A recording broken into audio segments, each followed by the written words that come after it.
everybody is registered and voted in the straw poll the first time, you will have a chance to vote again after the debate.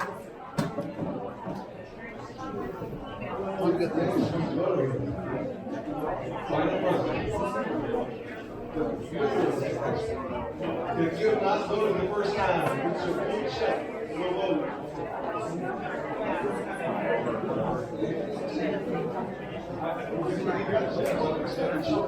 All right, let's get started. We're going to get started with the pledge. And Scott Turner, our lovely co-moderator, is going to be holding the flag so everyone can pledge towards Scott. We're not pledging to Scott. We certainly will never know when you have to get your pledge right into your heart. I pledge allegiance to the flag of the United States of America and to the republic for which it stands, one nation, under God, indivisible, with liberty and justice for all.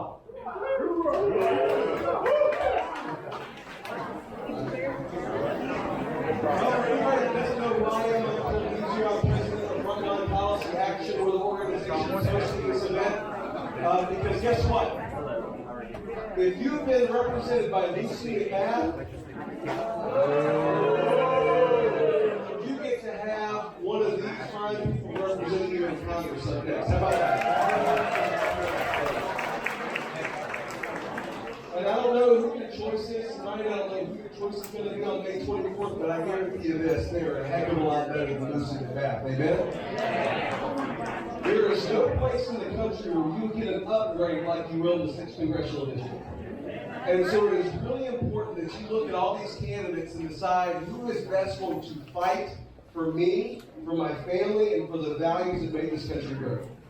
And so tonight we're going to ask questions about the right to life, about education issues, the things of the heartbeat of America, and determine the kind of values that we have and that we're going to pass on to the next generation.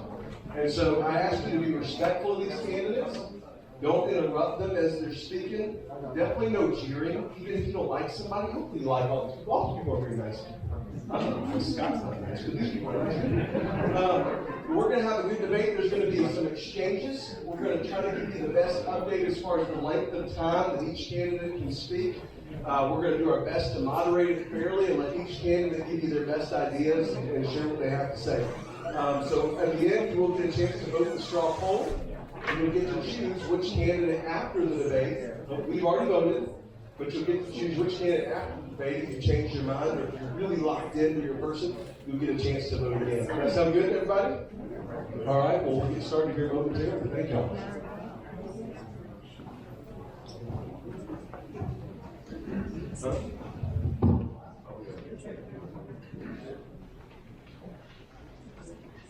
All right, so just so everybody knows, candidates have been positioned on the stage according to a draw. So this was not just my willy-nilly. They've drawn lots here because everybody's going to be. So they've done a draw. That's why they are positioned how they are. We're going to do an opening statement, and then we're going to get into questions. These questions have been predetermined, and like I said, they're based on core values issues. The candidates have been told the topics for each question. We will tell you how long they have to speak. We do encourage an exchange between the candidates. So if they mention each other as an attack, which hopefully they're not going to attack each other, but the candidate is issues, there will be an opportunity to have an exchange according to that. If a candidate is attacked, the candidate that is attacked will have 60 seconds to respond. If a candidate is contrasted, which is a little bit less personal than an attack, because I am better for this office than my opponent, but you're not necessarily putting down your opponent, that person will have 30 seconds to respond, and then the attacker or contraster will have half that time to give a rebuttal as well. So there is an exchange between the candidates that we're offering tonight. They can choose to take advantage of that or not. But like I said, we'll ask these predetermined questions and go from there. But we will begin with an opening statement. Each candidate has 90 seconds to give their opening statement. And the order of opening statement is alphabetical by last name. And so Jake Evans, let's have your opening statement. Well, thank you, Cole, and thanks for Frontline for putting this on. My beautiful wife, Bailey, here, thank her for coming. I appreciate each of you guys. This is what civic and Great, you can turn on the microphone, sorry. And let's pause real quick and do a word of prayer, and then we'll get the microphones back on. We'll have the United States go. Father God, I thank you for this opportunity to gather together and to put this debate in your hands, to put this race in your hands, to put our country in your hands and our state in your hands. Lord, you hold it all. And we trust you with that. Lord, thank you for calling these 9 people to run. Lord, they're each gifted, they're talented, they have networks, they've got opportunities, but you have laid on their heart to do something special for this country and for our state and for this district. And Lord, prepare something for your glory. May they have spread good news, may they have rallied supporters, may they have done something for the cause that is inspiring and is rewarding and answering the call that you have given them, Lord. We put tonight in your hands, give everybody clarity of words and vision, and Lord, I just pray your blessing on the 6th District, on the state of Georgia, and on this great country of ours, the United States of America. In Jesus' name, amen. Amen. So with that, the microphones are on, but you just have to click it to be on. Welcome, candidates. Welcome, candidates. Just so you know, as an order of fairness, if your mouth is right next to the microphone, that's what people will hear. If you talk like this, if you talk like this, if you talk like this, if you talk like this, gotta go direct. All right? And everyone raise a hand and drop it on the table. Yeah, don't do that. Okay. Good luck to everyone tonight. All right, so 90 seconds for opening statements. And Taylor in the back, when you get down to 10 seconds, he's going to put his fist up in the air. If you go 90 seconds, I'll tell you, be quiet. Nice. All right. Sorry, Jake. Go ahead. Take 2. Can you guys hear me okay? All right, good deal. So, for those who don't know me, my name is Jake Evans, running for Congress in Georgia's 6th District. I am a constitutional lawyer. I fought for convictions throughout my life. Proud University of Georgia graduate. Graduated from University of Georgia, and I launched a career not just being any lawyer, but a lawyer for fighting for what I believe in. Fighting for election integrity. I'm the only lawyer in Georgia history to overturn 2 elections in the same race. I fought in 2020 all the way before the United States Supreme Court to ensure only legal votes would be counted. I fought for churches, represented a number of churches throughout this state, continue to ensuring that we have religious liberty protection in this country. Former chairman of Georgia's Ethics Commission. Under that, we built a very pro-enforcement, aggressive agency that took down dark money groups supporting Stacey Abrams, Keisha Lance Bottoms, Paul Howard. I launched this candidacy because I believe in my heart that we're in the fight for the heart, the soul, and the fabric of this country. And we have to have a new generation of bold, unafraid, conservative leaders that are going to stand up for what they believe in the face of attacks. There's no doubt I've been attacked more than anybody on this stage, but I enjoy it because I want you guys to know when I get to Washington, D.C., I'm not going to kowtow and fall to the liberal left, just like I'm not going to fall to the attacks that have been presented against me in this district. I look forward to the opportunity to earn each of your support, and I promise you, you will have no fighter in Washington, D.C. greater than Jake Evans. All right. Byron Gatewood. Thanks. Thank you all for being here. My name is Byron Gatewood. It's really great to see everyone engaged, enthused, excited, not just to fire Lucy McBath, not just to make Nancy Pelosi not Speaker of the House, but to restore some sanity to D.C., to get to a place where conservative values, conservative governance can rule the day. That's a big deal. That's really important to do. For my purposes, the reason that I'm running, like a lot of folks up here probably, I felt like God put it on my heart to get involved in this process. I am a career soldier. I have spent my career going after and seeking out those who would do us harm. And right now, I think the fight's in D.C. So that's where I aim to be. That's where I aim to take the fight to where the bad guys are. All right, I'm a career Army intelligence officer. Again, I have spent my career facing down the threats that the folks that mean to do us harm. I've worked border security. I've worked the Eastern European theater. I've worked Israel and the Middle East. I know what's going on in the world in a way that is unique in DC and in this race. All right, I work big business, I work small business in the civilian world. I can help craft good, sound, conservative policy from day one. Again, my name's Byron Gatewood. Thank you.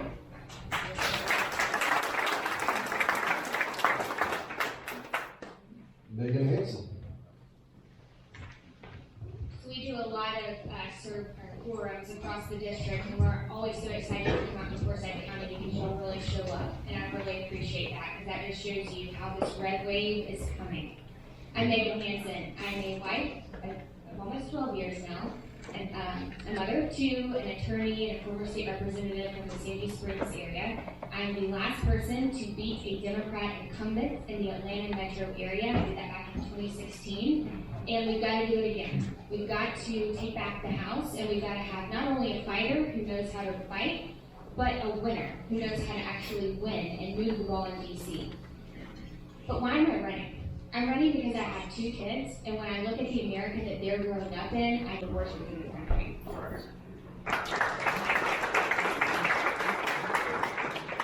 Suzi Voyles. I am absolutely pro-life from the time of conception until the time of natural death. I think that the way we have treated life in this country has led to a lot of our secondary and tertiary problems with our lack of respect for other people. But as far as life is concerned, I have gone up and I have twice on my own dime, I have been lobbying for the Born Alive petition. Who would have thought that we would have come to this point in our society where we're debating whether babies of a few weeks need to be just allowed to die, keeping them comfort. That is unconscionable to me. And I have enjoyed talking to legislators, and I will fight for life.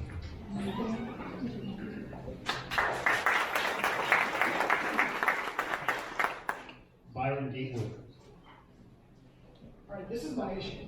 All right, I don't know where we even go from here after for the rest of the night. But this is where I get down. I say this with offense to no one. I am the most pro-life candidate running for office in America today. I was also the son of a teenage mom who was scared and poor and alone. My own story, my wife and I have 4 children, one of whom was an orphan we brought home. 2 of them were very complicated pregnancies. One was a special needs child. There was a series of miscarriages. Every single child is precious. I don't want to talk about not spending taxpayer dollars on abortions. I just don't want abortions. All right? It's not enough to overturn Roe v. Wade. It's not enough to send it back down to the states. We need a constitutional amendment that secures and enshrines the right to life for every human being in America.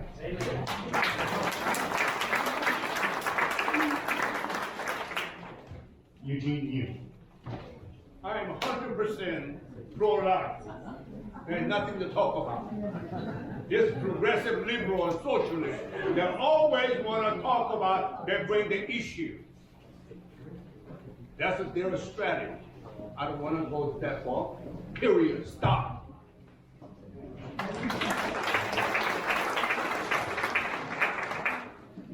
Harbin. I am pro-life because I'm my own pro-life story. I'm also pro-life. You already heard me talk about the teenage mother. I was also a single father for a long time. He was born 2.5 months early. So I know what that struggle is. I know what the struggle is when you later in life have an injury and you can't have kids.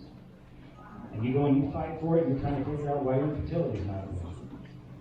So you got to ask yourself this: if you've ever seen any of this, and they do these abortions and they stick these things in there, and the kids are literally running away, and this is in a womb. I know it's horrible, and you never want to think about it, but we will fight it because they can fight it by defunding the programs that want to lobby, but are also getting taxpayer-funded taxpayer dollars. You know, like Planned Parenthood. That's one of the first ones I'm going to go after. This, I can absolutely promise you, when we take this red wave, we will have enough where we unite and we will start getting it back in line.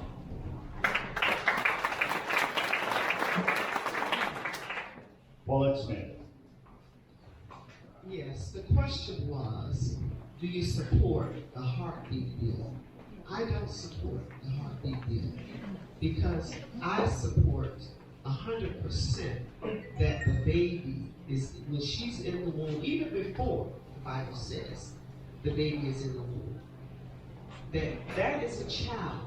And I don't feel at no level you should abort a baby. If a woman is pregnant, you are charged for 2 murders. I happen to be a woman that doctors told me I couldn't have children. And God blessed me with 4 successful children. And I am so blessed. I wake up every morning thanking God for that opportunity to raise my wonderful children. And then they blessed me with 7 grandchildren. How blessed am I? You know? And I'm so thankful. And I would definitely write bills. In fact, I have the family inheritance bill, and that's also part of that bill. Thank you. Thank you. All right, second question, and there will be a 90-second response if the candidates choose to take it. In recent years, the concept of gender identity and labeling oneself as transgender has erupted. This belief system has permeated our culture and our education system. Is this, in your view, a significant issue? And if so, what do you believe the job of Congress is to address this? And we will start with Blake Harbin. I can't just sit by and let it happen. I can't even say, well, if I just make enough money, maybe that'll secure them. Nope, it's not going to cut it. Because the America that we know is quickly going to the left, hard and fast. And so we've got to send not only fighters to DC, but winners. Thank you.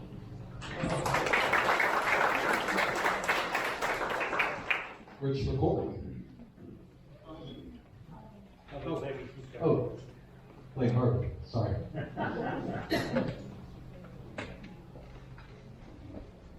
My name is Blake Harbin. My name is Blake Harbin, and for those of you who don't know me, you're real close. So anyways, for those of you who don't know me, obviously I'm running for 6th District, in case you were confused on why you were here. So, you know, I was driving down the road the other day, and a song came on from 1982. It said, the interest is up, the stock market's down, and you only get mugged if you go downtown. I look around, and you know what, I'm like, oh my goodness, this is the state of things. Now see, I've been in Georgia since I was since 1982. We moved here, and we've been here since. I've been in the 6th District, 35 years of that. I've been in Georgia since I was 3, which means 39 years. And see, I was raised by a single mother, a teenage mother specifically, that she got pregnant during her senior year. And my father walked up, and he said, you know what, y'all are too poor. So when I look at, and I see what I saw, I look at how my mother went on ahead and got a college degree and didn't miss a beat. So that's why I like to say I got my degree when I was 4 years old. But I look at what she did and how she overcame, and it gave me a strength. It gave me a strength to overcome adversity. You see, I've overcome adversity all of my life, and that's what I want to do for you in Congress.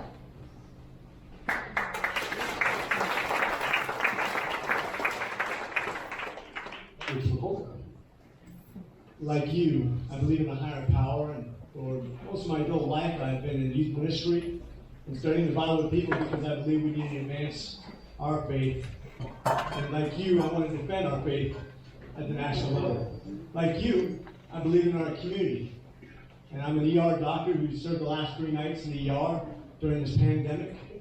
And like you, I believe in life. I'm a 100% pro-life doctor. I'm also someone who's going to fight for our rights to decide if you're going to be vaccinated or wear a mask. Bring some sanity back to the conversation where the left wants to ignore the science and take away your rights because of an overreaching government. Like you, I love my country. I've spent over 20 of my years serving my country, both here and abroad, years away from my family, over in places like the Persian Gulf, in Africa, the Far East, and in Afghanistan, because it means that much to me. Out of our 7 children, 2 of my boys want to be Marines in the near future. I want to make sure that they're not fighting for equity, but they're fighting for us.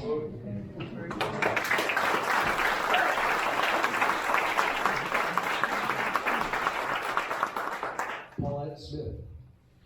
My name is Paulette Smith, and thank you so much for being here today. I'm a writer and producer at school and college, really, and my day, and I became this producer as far as the music and all that. I also went to school for court reporting, and I'm also a precinct chair in my district. And that's one of the reasons why I'm a little late in the race, but I'm catching up. And I believe in core values. I am a Christian first and foremost. I am definitely for civil rights for the unborn. I don't believe in just a heart bill, because God said He knew us before the foundation of the world. And just like if you would kill a pregnant woman, then you're charged with 2 murders.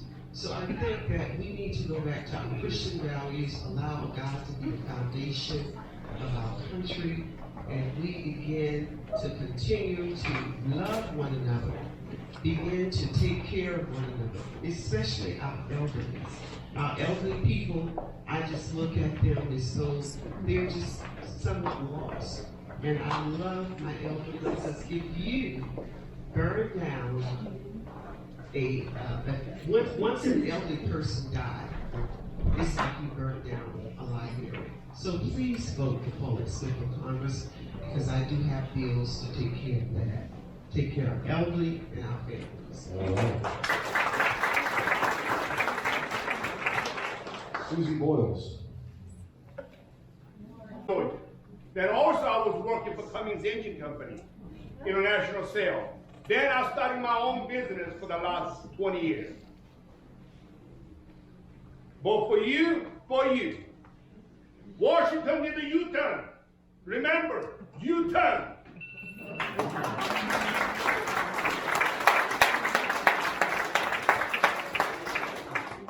That concludes the opening statements. Thank you to each of the candidates for sticking close to that time limit. We appreciate that and keep things moving. The first topic that we'll discuss this evening is that of life.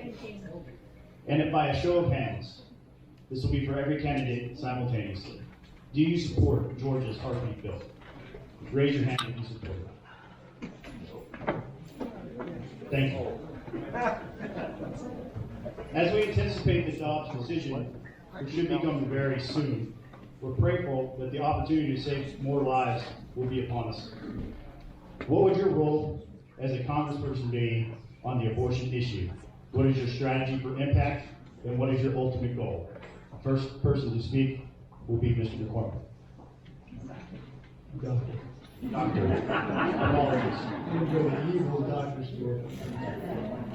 So I'm 100% pro-life. I will tell you right now, as a doctor, I cannot think of a single case where you can have an abortion and have a better outcome for a woman's life.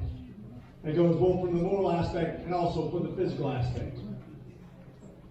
I'm not talking about ectopic pregnancies. If the woman dies, the baby dies. I'm talking about any circumstance. I cannot think of one medical circumstance in which you can take the baby's life and do something better for the mother. That's a fact. We need to fight against any and all abortions. As far as what we can do at the federal level, first of all, we hopefully can support anybody who's going to be in the Supreme Court that can uphold the constitutional rights of the unborn. Secondly, we need to force as much as possible, because D.C. is a corrupt place. And you know there are a lot of people out there who want to see bad things happen. Empower the states, at least the states, to make our own decisions rather than have the federal government decide for everybody.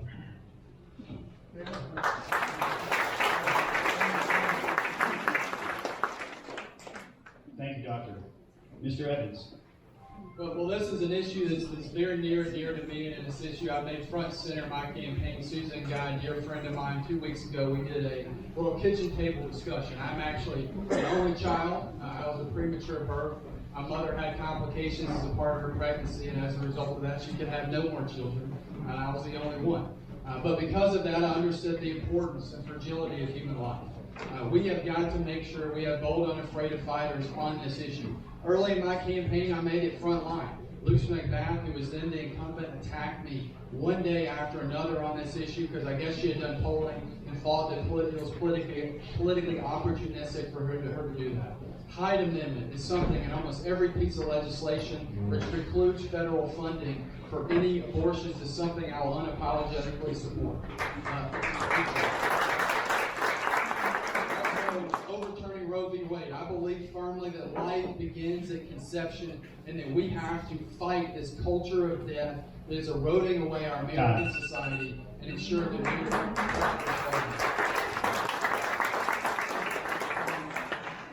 Mallory Staples. I love that scripture that says, I knit you together in your mother's womb. I could not be more pro-life. God is the creator and author of life, and we are in no position to take or destroy what he created. And that goes for all of life. God said he came that we would have life and have it more abundantly. So I know we're talking about pro-life right now, but I support life at every stage. And for me, I don't want to see a single taxpayer dollar ever go to fund abortion. And I would be I was going to say wild lunatic of an advocate towards being that firewall and keeping all that federal money out of the states to perpetuate this type of evil. We've got to have people that can hold back what is an enormous, cancerous federal government and let the states do their job.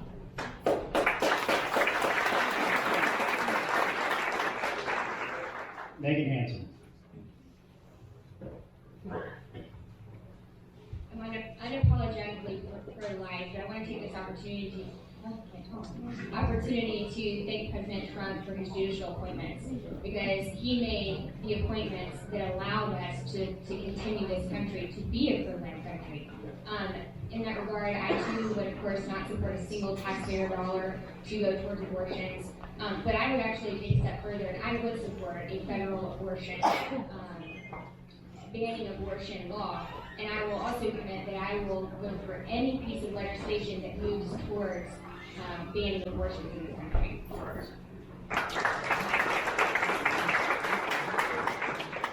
Suzi Voyles. I am absolutely pro-life from the time of conception until the time of natural death. I think that the way we have treated life in this country has led to a lot of our secondary and tertiary problems with our lack of respect for other people. But as far as life is concerned, I have gone up and I have twice on my own dime, I have been lobbying for the Born Alive petition. Who would have thought that we would have come to this point in our society where we're debating whether babies of a few weeks need to be just allowed to die, keeping them comfortable. That is unconscionable to me. And I have enjoyed talking to legislators, and I will fight for life.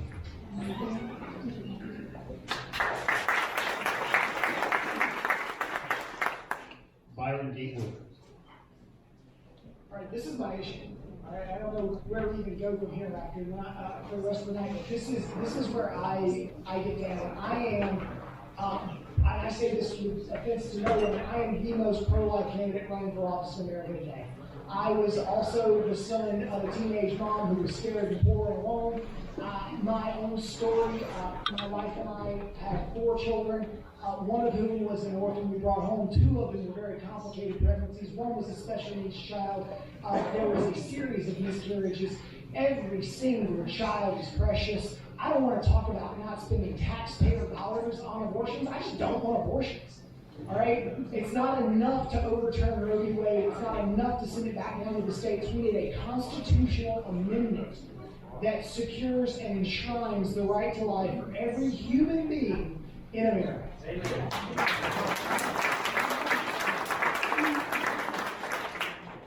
Eugene Yu. I am 100% pro-life. There's nothing to talk about. this progressive liberal and socialist that always want to talk about that bring the issue. That's their strategy. I don't want to go that far. Period. Stop.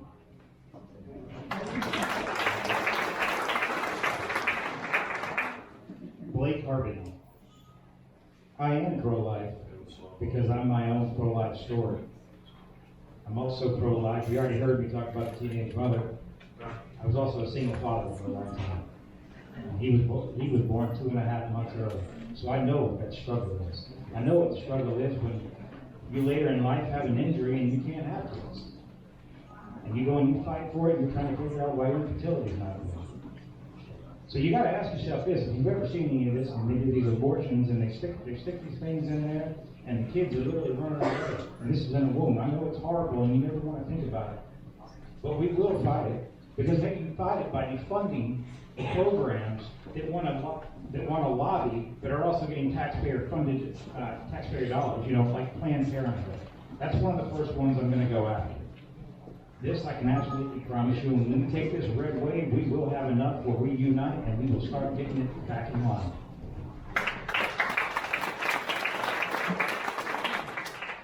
Paulette Smith. Yes, the question was, do you support the heartbeat bill? I don't support the heartbeat bill because I support 100% that the baby is, when she's in the womb, even before the Bible says the baby is in the womb, that is a child.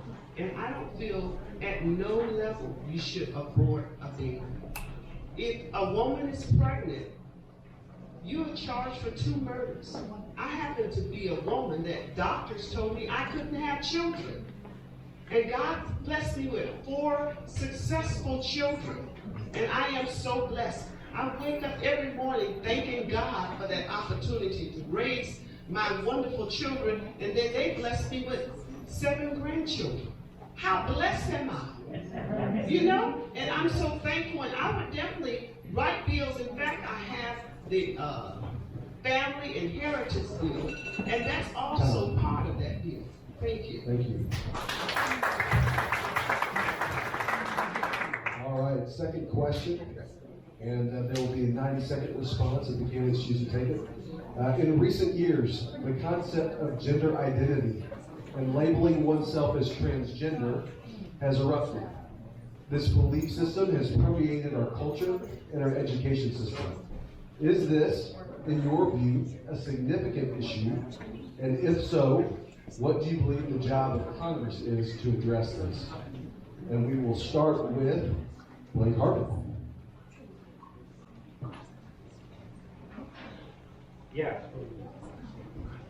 it's a real issue.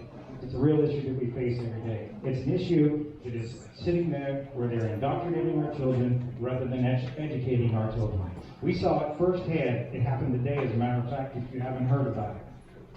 We actually had math. This is math. Reading, writing, arithmetic, but math. 2 + 2 = 4. Okay, we can all do that.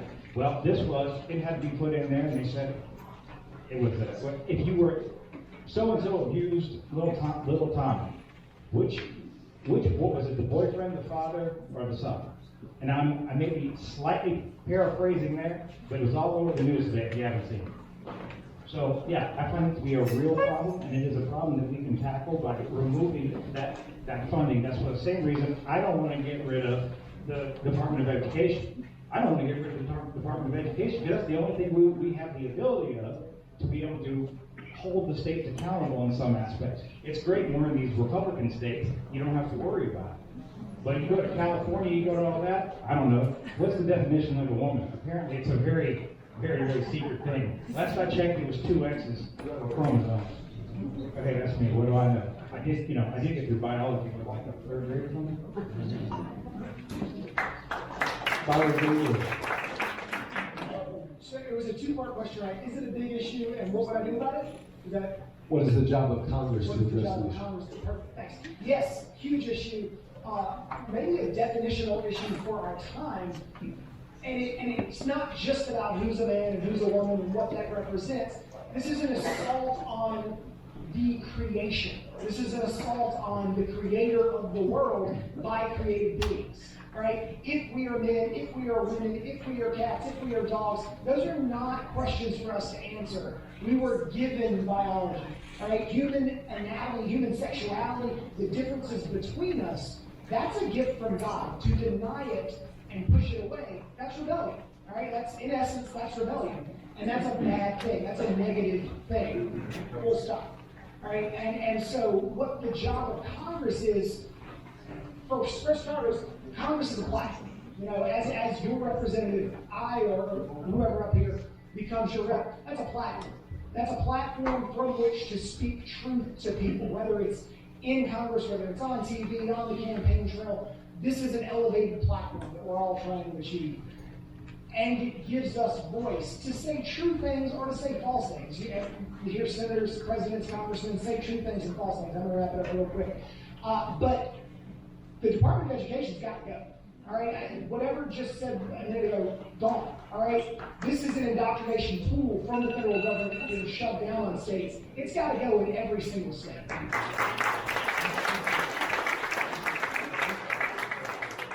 Blake, I think that was a reference to what you said. If you want to take 30 seconds to respond quickly. Byron, as somebody that sits on a private school board and actually witnesses these things every day, I would question, what would you do in those liberal states that you now have zero influence over?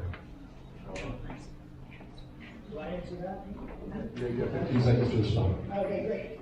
Yeah, I don't live in one of those states. I picked Georgia. I love it here. I was going to leave here and aim to stay to keep it conservative and very, very red. But for those liberal states, one of the best cures for liberal governance is liberal governance. I think they'll get full of that real fast. Well, don't forget about America first. All right, Eugene Yu. Excuse me, I cannot talk while I'm sitting. This is another tactic. Progressive liberal and Democrat always talking about trying horizontal conservative. They bring the issue, they're manufacturing the issue. I think this gender issue, I think personally, this is crazy. Only thing I remember is a man and a woman. Oh my God. Why would we even wasting any time to talk about this issue? This is crazy. And I'm going to shut him out, and I'm not going to talk about that issue, especially those kids. Those kids that have enough to learn in the school instead of teaching them about what gender they are. Without we telling them, once they get old enough, they know who they are. Am I right? Thank you.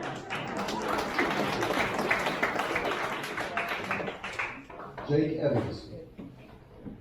Well, to answer the first question, yes, absolutely. This is an existential issue on our nation. And last week, we actually had a town hall with 3 parents in the 6th district, and this is one of the big issues that came up. And one of the ladies told me that there are children who are 12, 13 years old that are coming home and thinking about changing their gender. I'll tell you, when I was 12, 13 years old, I was a pretty unusual kid, and I went through a lot of processes that you probably shouldn't go through at that age, but that's part of it. And it underscores a more core issue at play here, and that is the wokeism that is permeating throughout our society. Almost any type of characteristic other than being a white male being used as social currency in America, where you get certain benefits because of anything. What's happening is that age group, they're capitalizing on that. And so what I would propose at the federal level is banning any transgender surgery for anyone under adulthood. My wife jokes with me all the time that I still haven't fully matured, and I'm 35 years old. So the reality is we have got to take on in an unafraid fashion the wokeism that is permeating throughout America. We've got to take this issue head on protect our future generations by ensuring that they can't make decisions that are irrevocable and they'll let it. Mallory Staples. You want to know what a slippery slope we're on? 14 years ago, Barack Obama ran as a proponent for traditional marriage, and we're having these conversations here today. Amen. We have moved as a culture from principles to opinions, and this is what happens.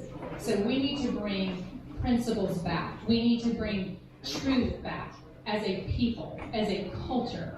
When we are medically castrating our young men, handing out pornography to our children, I mean, what happened in Florida with that bill was amazing. It was the first of 50 states to do that, which means there's 49 other states where it is okay to speak to our grade school children, including K through 4, about your sexual activities. I don't care what they are. They shouldn't be talking about sex with children. Period. At all.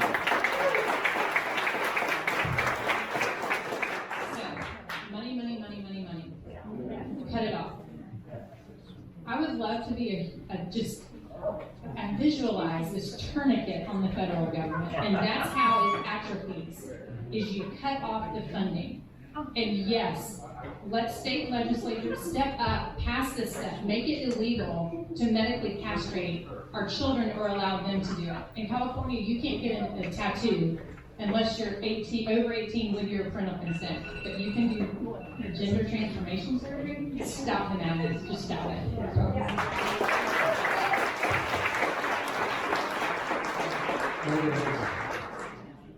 As a mom,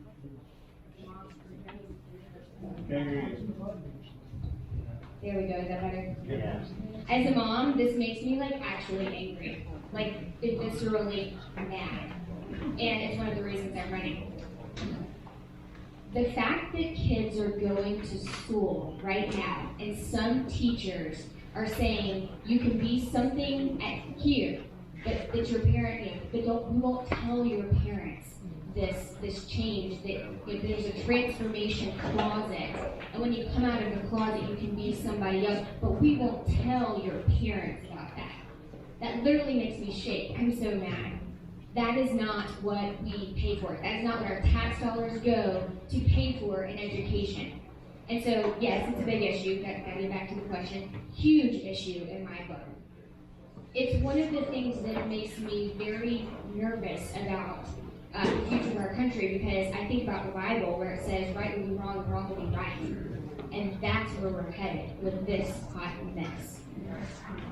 As far as the job of Congress, I am a pretty strict constructionist when it comes to the Constitution. I think a lot of things should be left to the state. So I'm not going to endorse a federal this or that, this type of law. I think that the states should be the ones that are handling that. As a former state representative, I can tell you that there's a lot more interaction between you and one state representative and 54,000 people that they represent than 1 and 760,000. So we've got to take these actions to the local level.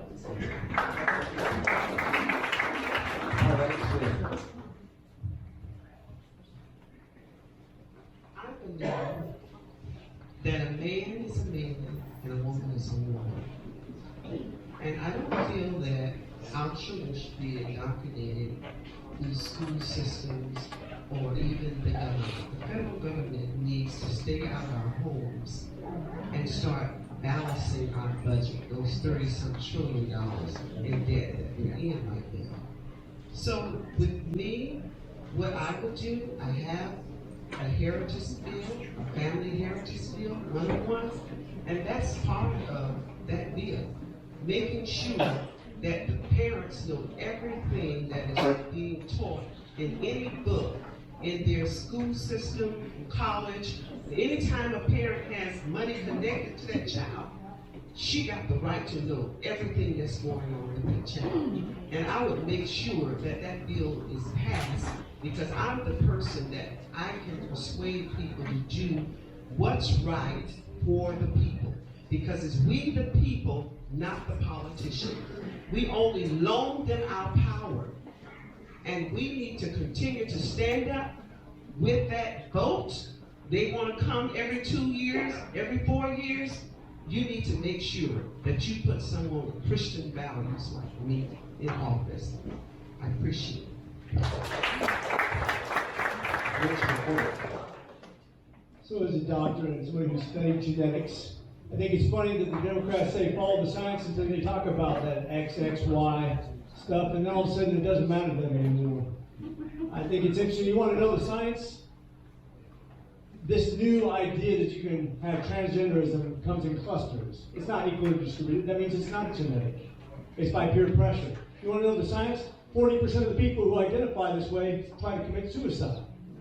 You want to know the science? We don't allow people with flat feet in the military because it hurts the military. If they want to force transgenderism in the military, we'll never deploy. Somebody has to deploy in your said, and you'll cost the military money that would otherwise be spent on mission accomplishment.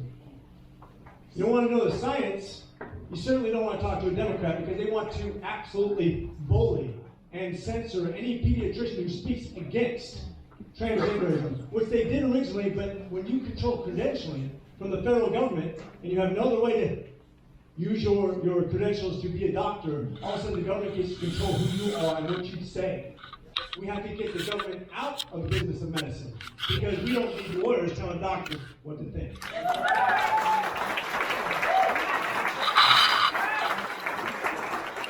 Suzi Voyles.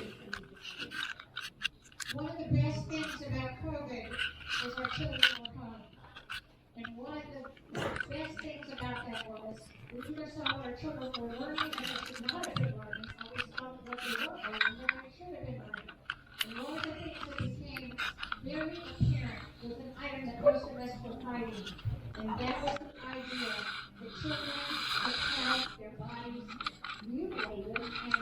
And when you have young girls having medical surgeries that alter their body and young boys having themselves altered so they don't look like a little boy anymore, this is wrong, particularly when you look at the hormones that are being shot into these kids and you know the things that have to be, it's just detrimental. Scripture says God created the male and female who created them. What we are doing to these kids is not only criminal, but it usually changed their minds. We have study after study after study. One person has already brought up that the suicide rate is through the roof. So those of us who have been fighting this for a long time, welcome a clear discussion about this. This cannot be. There can be no federal funds to this. Women are women and men are men. Let's not confuse the children.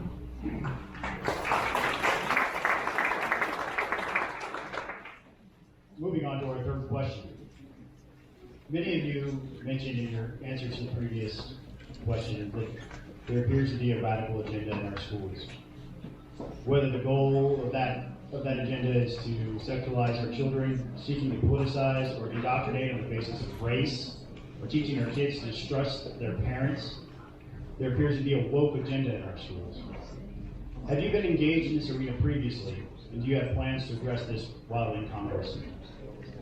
First person to answer this question will be Dr. McCormick. I think we need a parental bill of rights. Since when does the government get to tell us what to do with our children? I don't want to co-parent with the government. I want to make sure that we have say-so. This is why I love what's happening with the political movement right now. If you went down to Savannah this last time around, you saw that half of the delegates were brand new. They've never been involved in politics. If you want to know why Rick DeSantis won the election down in Florida, because people crossed over because they want a choice in education. That's right, that's right, that's right! Right now it's time to stop looking to the government to solve the very problems that they are creating. We need to empower parents over not just government, but over our school boards, over our educational system, and over the choice of where our children learn and what they do in schools.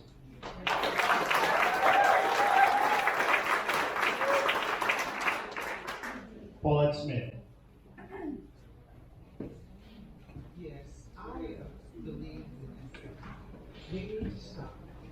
Can't hear you, Paulette. We need to stop the indoctrination.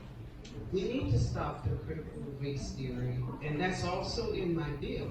It's going to be a good bill because everything that they're coming against the family values, I'm putting it in the bill so that and this bill is also constitutional. Everything that we're talking about is already written in the Constitution.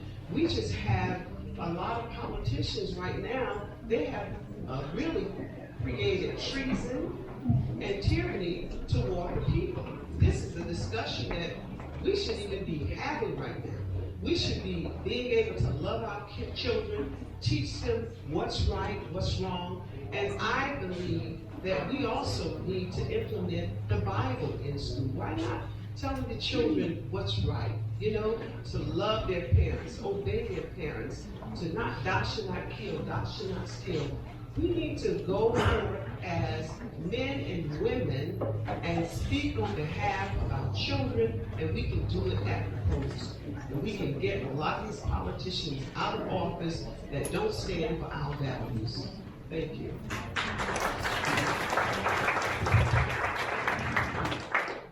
Mallory Staples. I have been involved. I'm a former teacher, and I've homeschooled my kids, as I mentioned before, so I really have a heart for teaching. And the future of the country, make no mistake about it, we can legislate right now, and that brings about immediate change, but what secures the future is what we teach our children. That is the promise and the hope of America, and identity is everything. I mean, this Frontline is a faith-based organization, and you can attest to the fact when you do the work that you guys do, you're doing it based off of biblical principles. That's how you know what to fight for and fight with, and that is what we have to get back to as a nation. Because when we can speak true identity into this generation and the next generation, that secures the nation. And what we're seeing in the schools, it's really a Marxist ideology. It's packaged in a lot of different ways, and it's been around for quite some time, but it is designed to break down the family, because the country will not make it, no matter how great we've been. We will not continue to be great if our family is not strong. And so these theologies and ideologies are designed to tear children away from their parents, to break down their identity, who they are in the family, and who the family is in general. And I couldn't be more excited to fight against that as a mom and a teacher.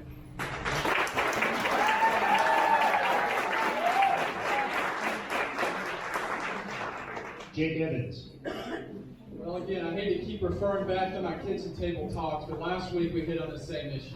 I got 3 moms and we talked about exactly this. And early on in my campaign, I made it very clear. CRT is a national security threat this country faces.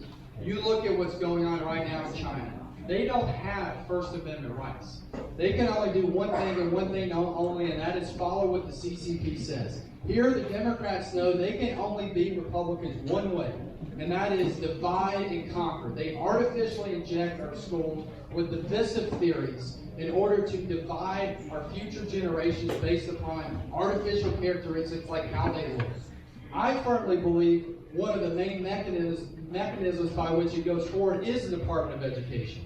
A colossal waste of each and every one of you guys' money. $68 billion annual budget has spent over $3 trillion since its inception in 1980. Our test scores in the U.S. now are no higher than they were in 1980 whenever the agency was created. So yes, we need to eradicate the Department of Education. We need to get faith back in our schools. This was the fundamental characteristic.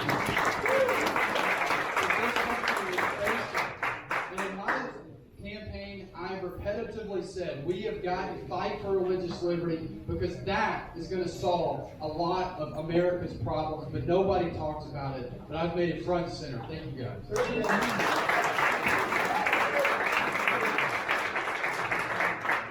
Byron Gatewood. Can you repeat the question? I want to make sure I answer exactly what you asked.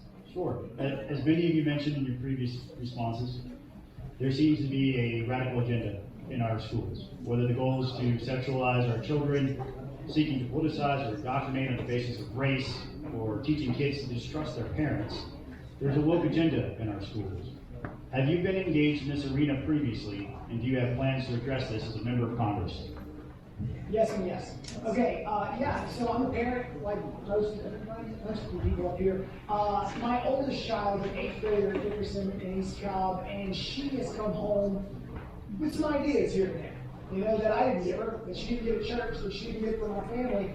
And it's been a discussion starter for us. It's been a way for us to tackle the issues that are prevalent right now. You know, we talked about transgenderism in the 8th grade because it's something that my daughters had to address in the 8th grade. All right, we talked about CRT and her place in the world as a little white girl for a couple of reasons. One, because she's got a brown baby brother. Another reason is because she's come home learning lessons about her history. They're just a lie. They're just wrong, and they're insidiously placed in the curriculum to make her feel bad about the way she looks. That's poisonous. That's really, really bad. But I've also been involved in this as a student. I'm not one of the youngest people up here, but I was a student relatively recently. I was in grad school in upstate New York, in the Ivy League, in one of the bluest of the blue areas of our country. And a lot of folks, when they hear that, ask me how I came out the other end of conservative. I was raised really, really well. But I got asked one day, are you anti-racist? Well, of course I'm anti-racist. That sounds like a really positive thing to be. But the devil's a lie and the devil's a liar. And there are terms. They sneak terms into our... I have so much to talk about. I'll get there. Thanks. I just ask the audience to refrain from keeping time. We're keeping time here at the desk. And Oh, is that what it is? yeah, you have 4 more seconds to hear the time. 4 seconds, bro. I'm sorry, your time's up.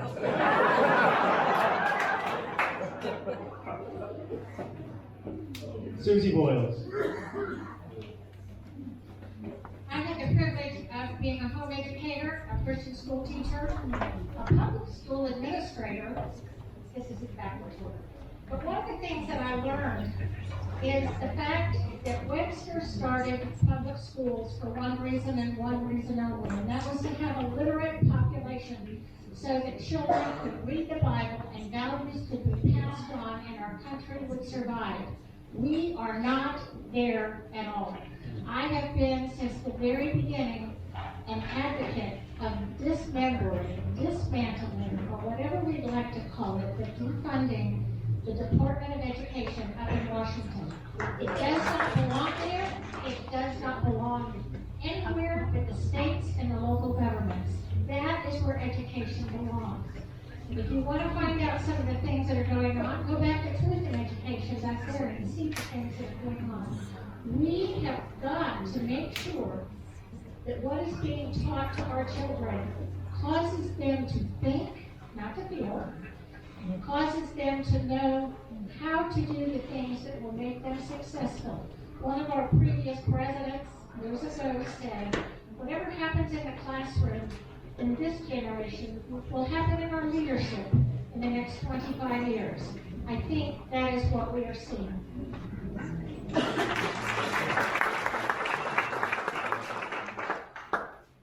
Eugene Yu.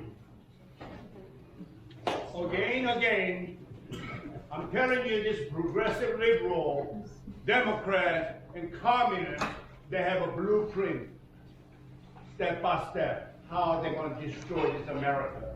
This America is the last frontier, the freedom. But they try to keep attacking. But guess what? You people keep sending the rhino to the Washington. Today, in our situation, don't blame it on the Democrat, blame it on the Republicans. Republicans, they are not doing their job. They keep saying, oh, please give us house. We repealed Obamacare, so we give the Democrats. Oh, that's not good enough. Give us a Senate. So guess what? You people give the Senate. Oh, that's not good enough. Give us the White House. We give the White House. Guess what they do? Republicans, those rhinos, they don't do nothing. They run this country to defeat. So this time, you guys really keep out who is going to be the right candidate sent to Washington.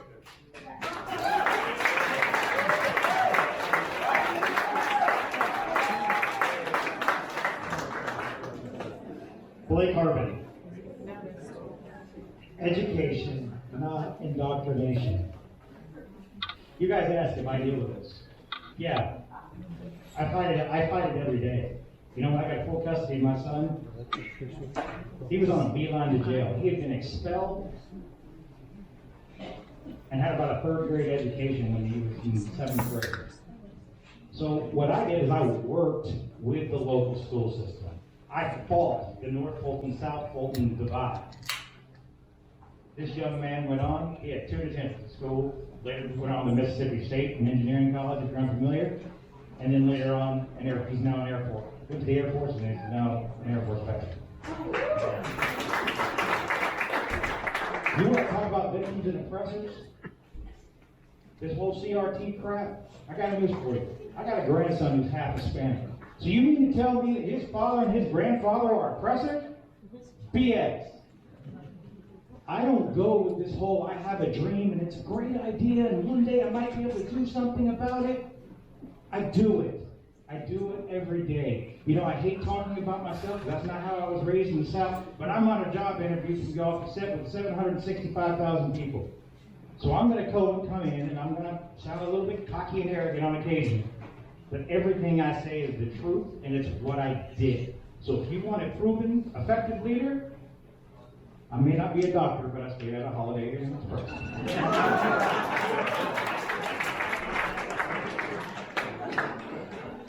Meagan Hanson. So since 2014, I've been volunteering to elect pro-school champions to the state legislature. I think that's extremely important, and that's something that I did as a state legislature. I was very vocal about parental involvement and school choice. But what would I do as your congressperson? I would move to eliminate the Department of Education and take that $1.6 billion that is allocated to them and send it home. Send it back to every school-age kid that is in each state. But also, as a daughter of a teacher, I think we need to be very clear, crystal clear about how we message our frustration with the school systems, because the teachers are not all bad. Let's go after the problem, and that's the teachers' unions. The teachers' unions that are directly connected to the Biden administration, and they're going back and forth with how can we send this indoctrinating curriculum down to the schools and work it into the schools. Even the private schools have these problems. So it's not just about, it's not our teachers, it's the teachers' unions and the power that we have given them, because we've had our eyes closed for so long. So we're awoke, we're awakened, but we ain't woke. Now, how many of y'all think y'all would hear these kinds of answers from Lucy the Fat? We'll take these 9 all day. All right, 4th question. Georgia, you have 60 seconds to respond to this one, and we'll go from left to right. Georgia is a battleground state. That means we need conservative leaders working together and on the same page. And that means we need members of Congress to know what is going on in our state and be engaged in it. With Georgia's legislative session having just wrapped up, can you tell us the best thing that got done? And also, what is your strategy as a member of Congress for partnering with state and local officials? Suzi Voyles. I think the best thing that got done is that we had 3 legislators who were willing to stand up against the tide and say that they did not want that particular mental health parity bill. They were willing to stand up against the leadership. They were willing to stand up this time that parents are the parents, not the schools, not clinics in the schools. It is not time to change criminal behavior into some sort of prescriptive problem. I would say that is the best. I think we are working toward better election bills. We've got a long way to go. That is my hot button. We need to make sure that elections are secure here. And as a legislator from D.C., first of all, I would stay out. That is not a federal issue, but I will have a really local. Elections belongs in the state and local government, but we need to make sure that our elections are secure. We need to tell our people, fly to the polls and vote. I echo Susie. I think what happened on that 1013 was for applause, and the constitutional carry as well. The giving masking choices to parents for the next 5 years. I applauded that as well, and knocking down that vaccine passport. Was real pleased with that. I think that when you are one of 435 people that represent 350 million, you have a huge responsibility as a congressional leader to use your voice to champion the causes that you hold near and dear, and I would definitely do that. It's an unbelievable opportunity that you're given to represent your state, your district, and really conservatives all over the country, and I would not take that lightly. I have a big mouth, I like to talk, and I'm not afraid to do that, so I've served Georgia well.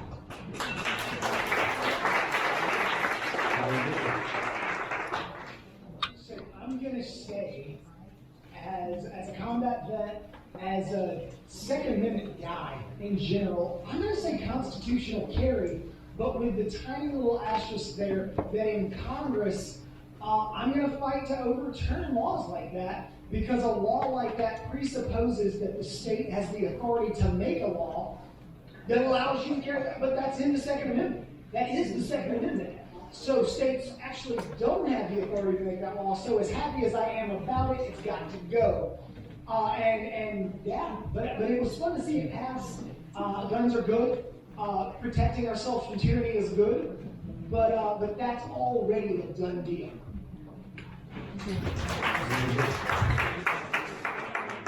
There was a package of bills addressing transparency in curriculum for parents, parental bill of rights, and even one little addition that happened on Sign Guy, which was adding in steps to protect girls' sports, of which I'm very passionate about as a mom of a girl and a boy.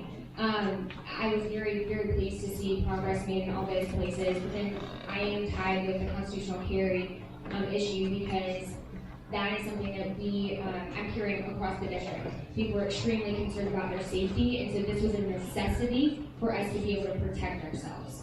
As far as having that relationship, I'm endorsed by 45 of my former colleagues, and there's a reason for that. They saw me fight what I should fight for and keep my mouth shut when I should keep my mouth shut and listen.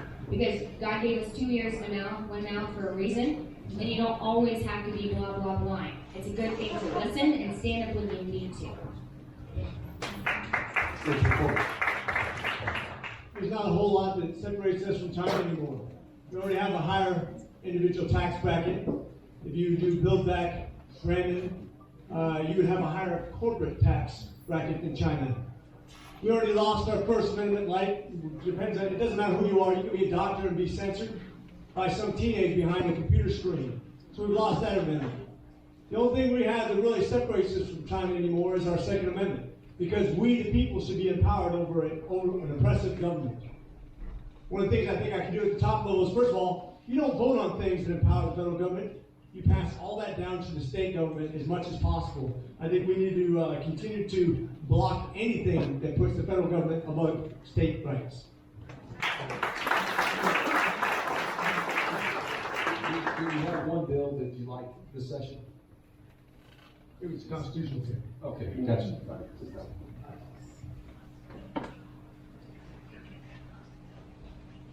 Paulette Smith. Yes, that would be my bill as well, constitutional carry, because I feel that families should be safe and we should be able to protect our families. I believe a lot of the bills that have been passed, it shouldn't have been a deal. It should have been them obeying the Constitution, because those things are in the Constitution. It should never be where the government has more power and more voice than the people. Like I said, their voice is only loaned, and they're supposed to carry out the things that they promise the people. So I am definitely for the parents having their voice back, but the one that I really sit and hold close to is that people are able to protect their families. And thank you so much. Yeah, mine is constitutional care. I have made very clear the Second Amendment is the only permit that each and every one of us need to carry a weapon. The Second Amendment protects us from the tyranny of government. It also provides us an opportunity to defend ourselves against danger, and it's something we've got to be bold and unapologetic against fighting. As far as what can I do to help legislators down at the Capitol? First and foremost, let them do what they want to do and stay out of the way. I'm a big proponent of localized control, pushing down control to the most local level because I have faith in the people. The federal government almost gets it wrong every time. Ronald Reagan said it best. The 6 most scary words in the English language is I'm here from the federal government to help. Because rarely do they ever do that. So we have got to make sure that folks at the school board level, city council members, state legislators are making the decision, but the most important person I want to make the decision for their household is each and every one of you guys, not the government telling you what to do.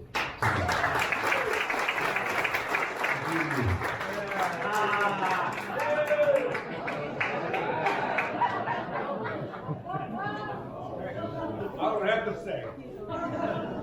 I think the state of Georgia, I think that they're doing a good job because especially governor, lieutenant governor, secretary of state, all the state senate, state house, they're all facing the election. So now they are really in alert. However, we are running to the federal government, federal Congress. As long as they're doing what they're supposed to do, we're going to leave them alone.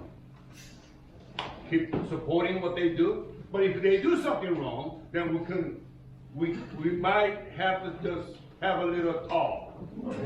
Have a little talk. But if they don't listen, that's their choice. So constitutional care. And a talk via constitutional care. Do I have to talk? I'm not sure. Blake Harbin. Beginning of the question. Absolutely. Georgia is a battleground state. All right, stop right there. Georgia's not a battleground state. We won that election. Yes. First and foremost, I just think we should point that out. I mean, it's even the number one issue in the entire state for both Democrats and Republicans. So don't tell me we didn't win. Even Stacey Abrams is back up there. I know we all think it's hard for the state government, anybody but Stacey Abrams. But the best thing that happened was, at least SB 202, where made it a little bit harder to achieve. The worst thing that happened was Jeff Duncan. And constitutional carry, hell, I love it. I own an ammunition manufacturing company. So you don't think I would say that?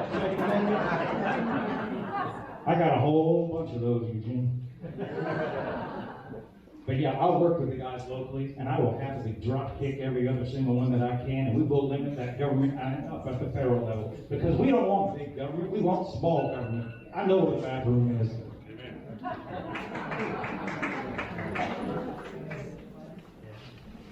Moving on to the 5th question. This round shall be ladies first, inverse alphabetical order for question. The topic is culture war. We're in the midst of what is described as culture war. If elected conservatives are trusting you to be their warrior, then this question is in 4 parts. Do you agree that there is a culture war? Are you that fighter? If so, what are your strategies to win the war? And include what you are, and included in that, what are your strategies to gain influence in Congress so that you can be effective in that war? First up is Suzi Voyles. We are absolutely in the middle of a culture war. We have allowed people to change our language.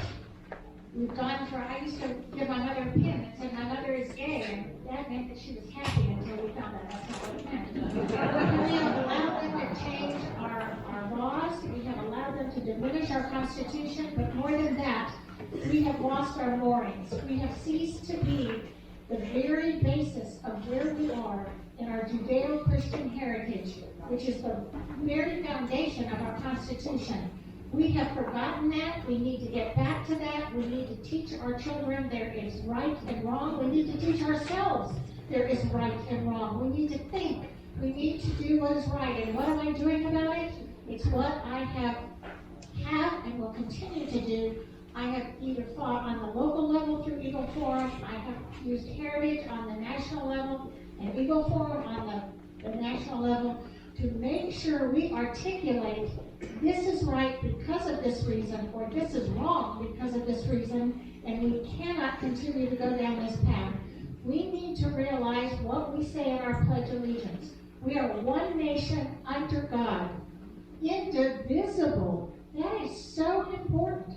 We need to stand up and be who we are called to be. We need to feel that sense of urgency to get this done, or we're going to fall off the precipice and lose our republic. And I'm not going to stand for that.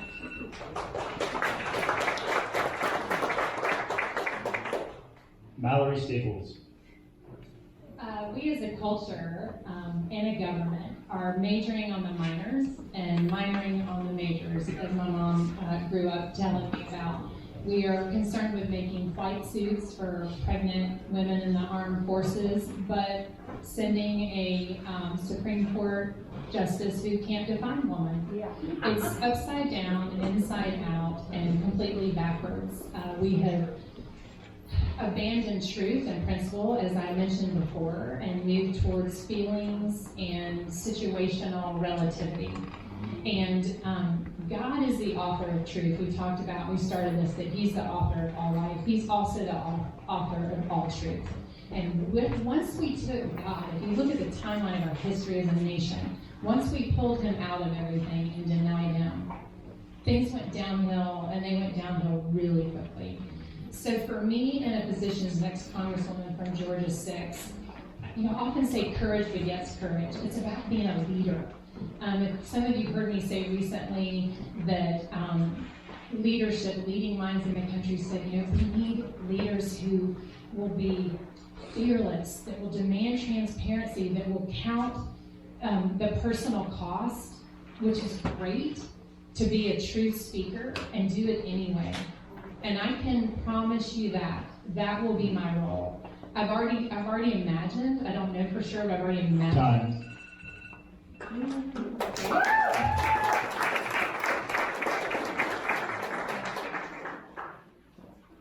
Paulette Smith.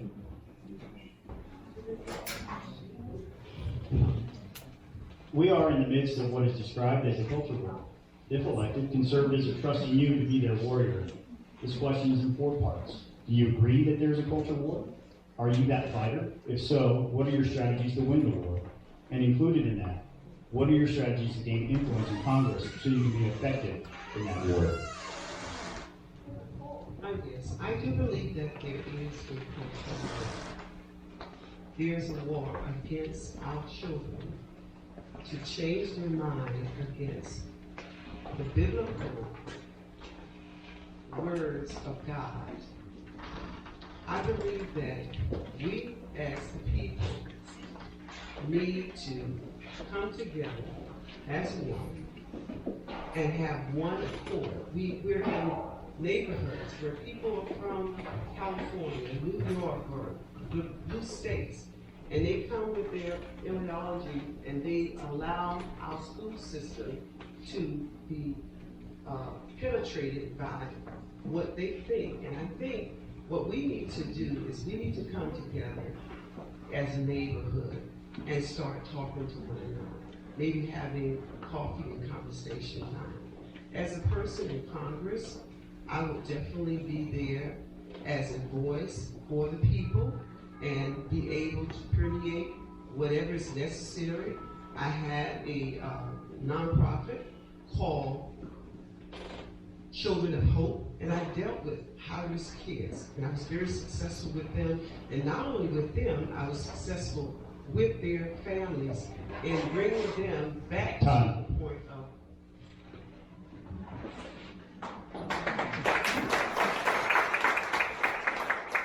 Meagan Hanson. Yes, there is a cultural war. Yes, I am a fighter because I'm fighting for my kids. I'm fighting for my son because there is a cultural war against little white boys. There is a cultural war against my daughter who would have to go play in sports against some other potentially boys. What are my strategies to win? I would first off unapologetically speak out. Somebody has got to say enough is enough, and it's going to take a mom who's got two little children invested in this future. I will do it. I will stand up and say enough is enough. We got to take out the Department of Education. We have to take on the teachers' unions. But here's something else. We also need to fight court packing.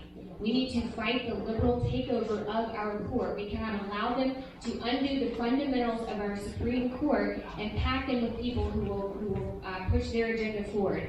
We have to protect the integrity of the court. Now, to gain influence in Congress, again, I have 45 endorsements from my former colleagues. There's a reason for that. I work hard. I bust my tail. There's a reason I was a freshman who was on core committees. That's not typically heard of for freshmen. I passed bills that other representatives couldn't get passed as a freshman. That's kind of unheard of as well. The bottom line is I work hard, and when you work hard, people respect that. And they want to work with you because they see you as an expert in your field, and they know you're going to get the job done. We've got to send someone to DC who knows how to work, who's willing to put their nose to the grindstone and get the job done.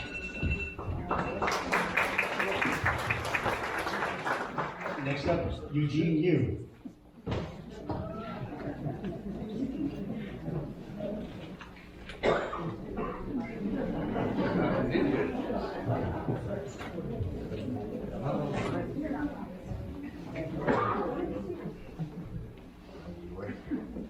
My fellow Republican,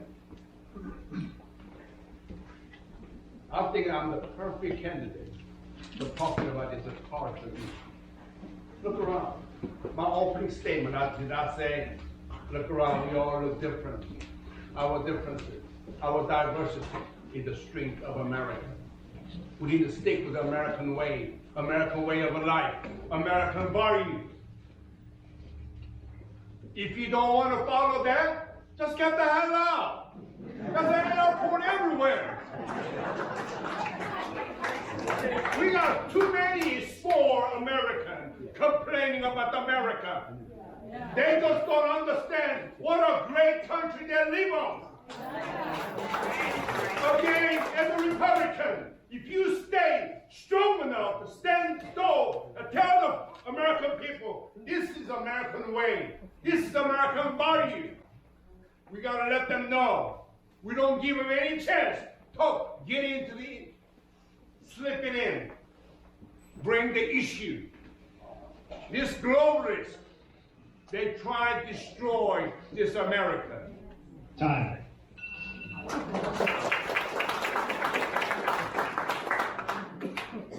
Rich McCormick. There's absolutely a war. If you want somebody who runs for the fight, I think I've done that pretty much all my life. You can see that in what I've done in the service, what I've done in the church, what I've done in my community. Whether it be a pandemic, a war abroad, I'm going to be fighting it for you. One of the things I think when you talk about the strategies of which you educate people, when you have to bring something to the forefront, when you empower the people, when you disempower the federal government, because if you look at right now what the federal government is trying to mandate on us, you don't want a federal government that tells you who to hire, who to fire, if you have to get a mask, or if you have to, or you can go on vacation somewhere without being tested or podded or probed. I think this has to be, once again, putting the power with the people over the government. How do you gain influence in Congress? One of the things we have to do is stop calling each other's names in the same party. Right now, if you want to reunite this, if you're going to have influence over anybody else, you don't start the conversation with, you're a crazy, or you're a rhino, or anything else like that. I'm as conservative as they get, but if I want to influence somebody to do the right thing and the right vote, you start with friendship and love and say we're going to get something done together. That's a church. We don't all agree on the same things in church. But sometimes you have to have grace with each other to get something done. So let's start with the conversation rather than yelling names when we start.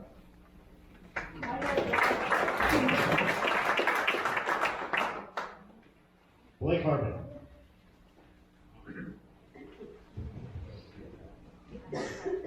Wake up, America. We are in a culture war. We are in a battle for the very heart and soul of our nation. I don't know if you've heard this, but it's real. Everything that you believe in your life, everything that you hold dear, is disappearing. They are eroding it. So have I called it? Yeah, I have called it. I reached out when the guys got canceled by the cancel culture. I offered them jobs, commensurate with what they were doing. This isn't a hope and a dream. Now, what is my strategy? I'm going to go up to D.C. Well, first off, as I said, when we have this red wave and you want to start seeing freshman congressmen getting things done, watch me work. I've built relationships all my life. I've found the way to make it happen. Opportunity that didn't knock, I built the door. And the other thing that you do is you don't take all this PAC money like a bunch of the candidates up here. I'm not beholden to anybody. I put my own money in this. Over $500,000 of my own money. And remember, I came from Jack, and, well, you know what? Everything I have, everything I made, I fight woke culture every single day.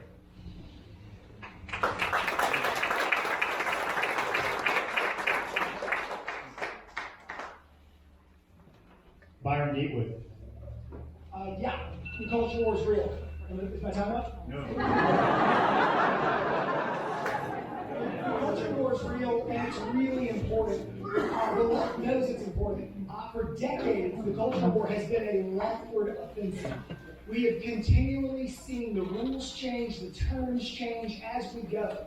Somebody alluded earlier, 2012, 2008, Barack Obama campaigned as pro-traditional marriage. All right, and we see it's not even a slippery slope, it's a free fall. All right? This is an absolute offensive of the cultural left to change the terms we live by. They're changing the whole game. All right? So yeah, it's really, really important. One of the ways we fix that is we stop negotiating against ourselves.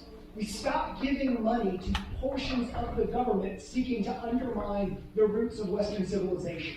Defund, abolish, nuke from orbit the Department of Education. It's got to go. One way or the other, it's got to go.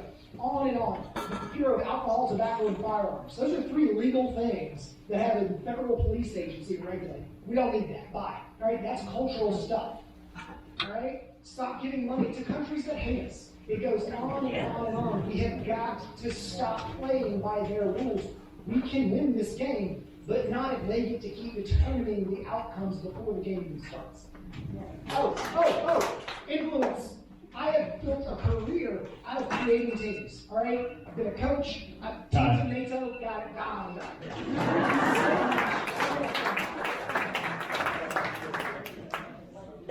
Jake Evans. First, I just gotta say, Eugene, next time you speak, don't let that left hand hit me. It's getting closer and closer.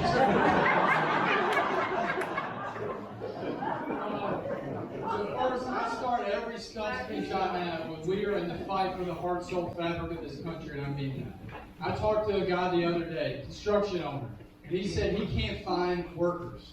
He can't find workers because they've been getting government handouts and laying on the couch. American resilience, resolve, work ethic is under attack with a liberal regime who is based upon giving away government handouts in order to secure votes. It's based upon dividing our future generations in order to win elections. It's based upon stealing elections, creating massive ballot fraud in order to undermine our democracy. And so the reality is right now, actions speak louder than words. Benjamin Franklin said, well done is better than well said. Who are the folks that when the heat was turned up the highest, when folks were under attack at the largest degree, stood up and fought for their convictions and what they believed in? That's what I built a career on doing. Only Lord to overturn 2 elections, going against the local establishment, fighting for President Trump and for the United States Supreme Court. And the reality is, this country is on the line in 2022. And if we continue to elect weak-kneed politicians, we will lose the country because rhinos are as dangerous to this country as Democrats are, and I say that boldly and confidently.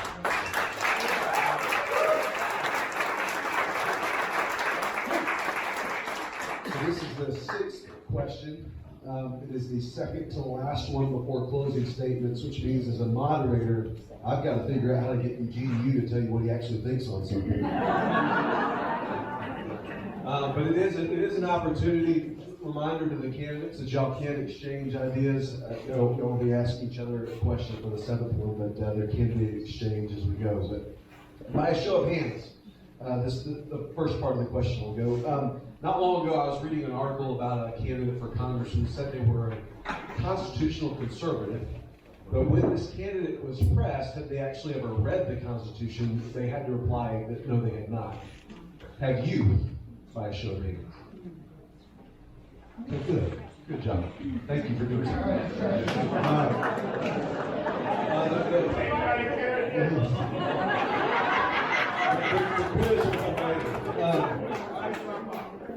I think all of us would agree that the Constitution is under attack. Which part of our Constitution is under the greatest threat in your view? And what will you do to fight back on that attack? And if it is okay, because the order is so similar question after question, I'm going to change it up and go right to left. Is that okay? Okay. Blake, you can go first.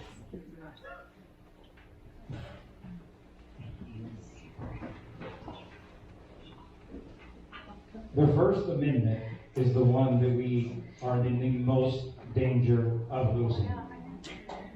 I mean, Elon Musk is over here trying to buy Twitter. Elon Musk, this is such a crazy guy, is standing up saying, we got to stop the censorship. We got to stop ending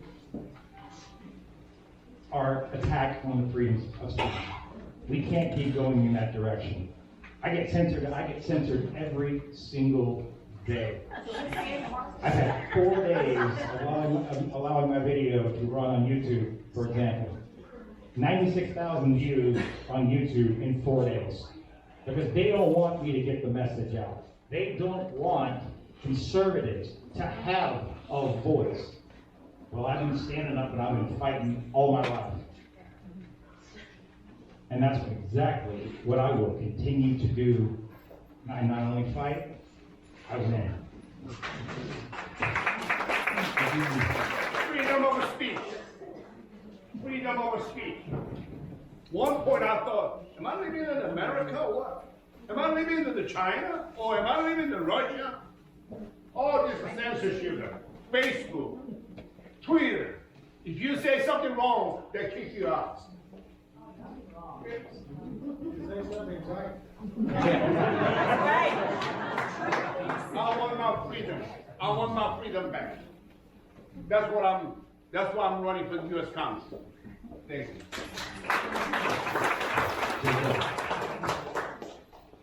Well, I would agree. The First Amendment, in my opinion, is one of the most important amendments to our United States Constitution. I think it's under attack more so than just about any amendment we have. If you look at big tech is an existential threat on this country. They control more data than any institution in this country. Data is the most important resource and asset that we have. They know more about you guys than you guys probably know about yourself. What makes it more dangerous is the intermeshing between big tech and the federal government. As the federal government gets more left, so does big tech. And guess what happens? They work together in order to evaluate almost every privacy indicator that you guys have. One of the first things that I will do if I'm blessed enough to go to the United States Congress is first, I will disband the January 6th Commission. Second, I will launch an investigation into big tech because guess what? They are no longer an independent free market enterprise. They are a monopoly that needs to be investigated to determine whether we break them up.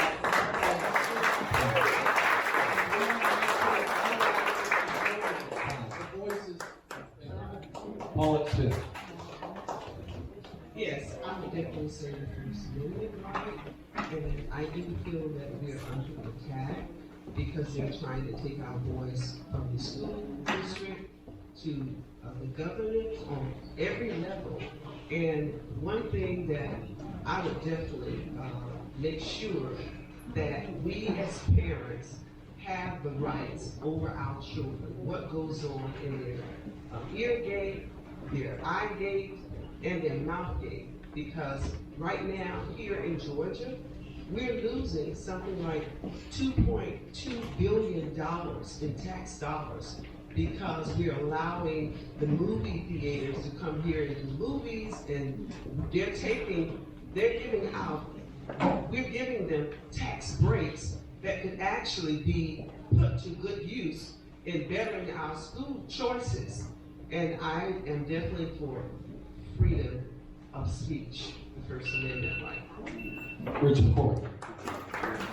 You know we have a problem when the press secretary for the United States government for the president, says we're in open collaboration with news media and the internet folks on who to censor. When the United States government gets involved in censorship, we have a huge problem. That's right. When you have somebody on the other end of an internet that's protected legally so that they can censor a doctor about a medical question or who gets vaccinated or who wears a mask, we have a giant problem. That's right. Our constitutional rights should not be up for sale, and I tell you what, the First Amendment where it all starts. We have to have the right to disagree, and we should never be censored by any government. Thank you. That's right.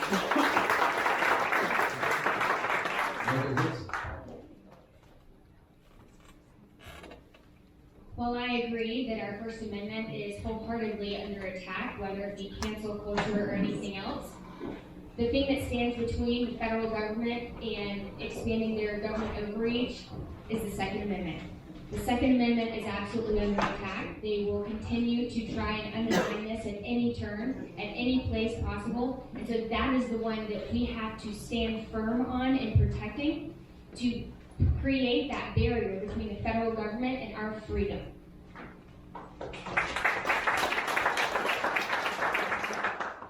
With the rest of her allotted time, could you repeat the question for her? I think all of us would agree that our Constitution is under attack. What part of our Constitution is under greatest threat in your view, and what will you do to fight back the attack? So, my name is Byron Gatewood, and I'm running for Congress because we have two houses of Congress. Neither do anything. All right, these are organs of our government, and I'm going to the base document of the Constitution itself. This is an entire third of the three branches of government. They don't do anything. All right, we don't legislate. It's a legislature full of legislators that don't legislate. All right, and that's a branch of our government that is atrophied and dying. All right, we allow the courts to legislate from the bench. We pass massive spending bills and punt to the executive branch. And the experts in the executive branch, like Anthony Fauci and all the people we respect so much and have so much faith in, all right, and they get to make rules without threat of coming up for re-election because they're not elected. These are appointed, hired bureaucrats that last forever and never die. And the legislature, these cowards in the House and the Senate, don't do a thing. And I'm just going to keep talking. I saw a clip the other day of one of the major news network anchors, and they were all getting frothy about Elon Musk trying to buy Twitter. And she said the quiet part out loud. And she said, dude, I just can't imagine someone like that having control over what the people think. That's our job. And that's what's happened. Our founding fathers were brilliant, right? They knew that the person with the voice could control the transmission of information, control the people. And our ability, I don't even know if we've been fully cognizant of it as a nation, to speak over the past several years has been blanketed with fear. Conservatives on college campuses, they tell me all the time, I'd love to post your thing, but I'm scared. I'm scared. So we absolutely, behind that First Amendment right comes all our freedom, comes the ability to transfer information and truth. And I would love nothing more than to go to DC and personally launch that. You know where I was going at. Suzi Voyles. Well, I'm not going to be the dissident here. I would have to agree it is our First Amendment, and I believe there's a reason that it is the First Amendment. Because not only is our freedom of speech important, but it is also the government shall not infringe upon our ability to worship in the manner to which we see fit. And when I saw my church in California closed down by the LA County and kept closed and sued time and time and time again, and people were just coming. It wasn't that they were being invited in, but the good story is, the word wins out in the end. But we cannot infringe upon the free exercise of our religion. Back to freedom of speech, my MailChimp with Eagle Forum was cut off totally, which was a taxpayer-funded, originally started organization because we were family oriented. That's wrong.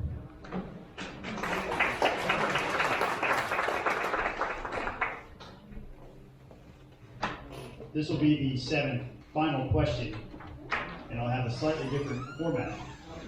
It shall be ladies first in alphabetical order. Each candidate will get to ask a single question to one other candidate of their choosing. That candidate will have a maximum of 30 seconds to ask the question. The questioned candidate will have 60 seconds to respond, and the asking candidate will have 30 seconds to rebut. First up, Meagan Hanson. Exciting. All right, my question is for Jake Evans. You say you were a fighter for election integrity. You claim you fought for President Trump in 2020, but when we look at your record, you defended Secretary Raffensperger's decision to allow ballot boxes and mass mail-in absentee ballots sent to Georgians or former Georgians who were either dead or had moved.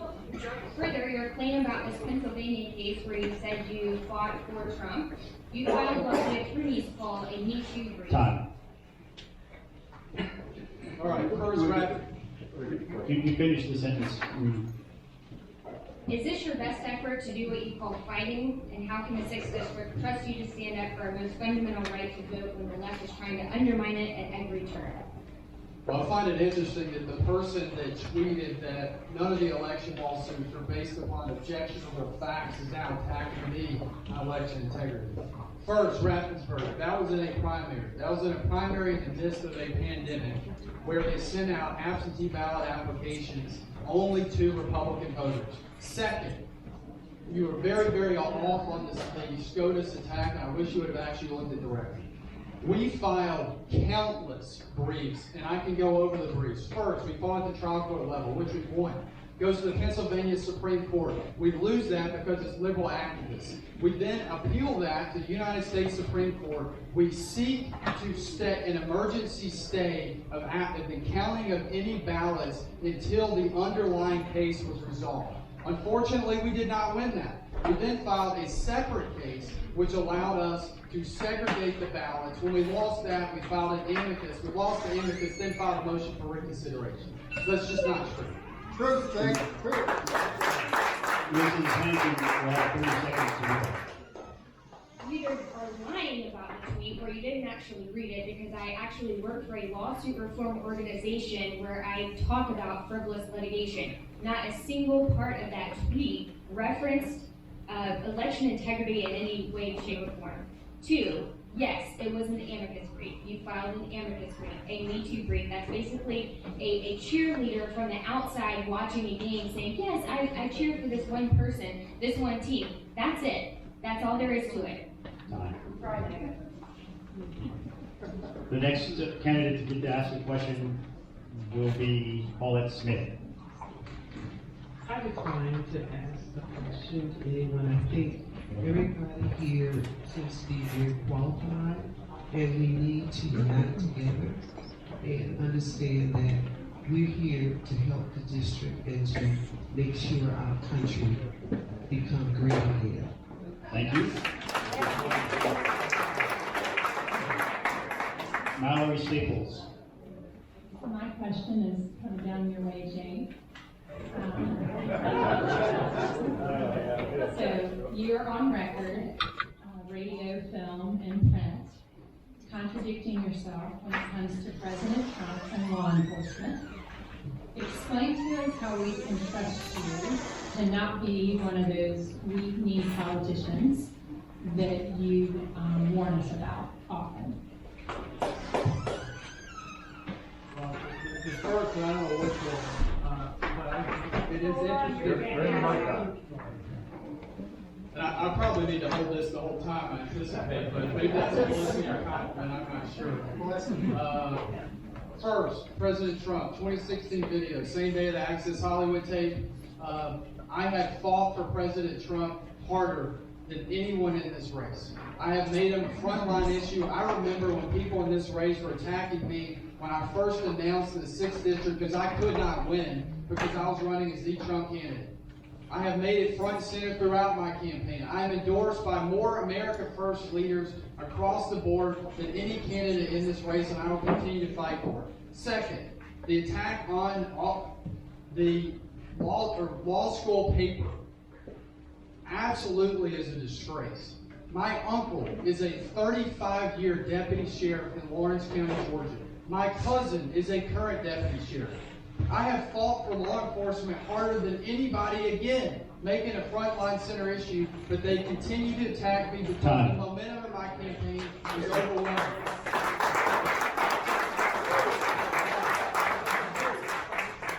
Mallory, for 30 seconds. Yeah.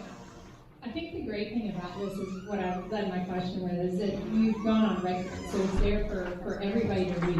And no matter what you say about it, it's still in print. These are your own words, and it's not enough to say something over and over again. It's not going to make it true. It has to actually be true. And what you said about our culture being systemically racist and the way to fix that is Todd. Suzi Voyles. The nature of my question is going to be just a little bit different. You can sit down for a minute, Jake. I would like to ask Eugene, since he is the one who is perhaps the closest to this that we have ever seen, would you give us a view of how close we are to communism in this country today?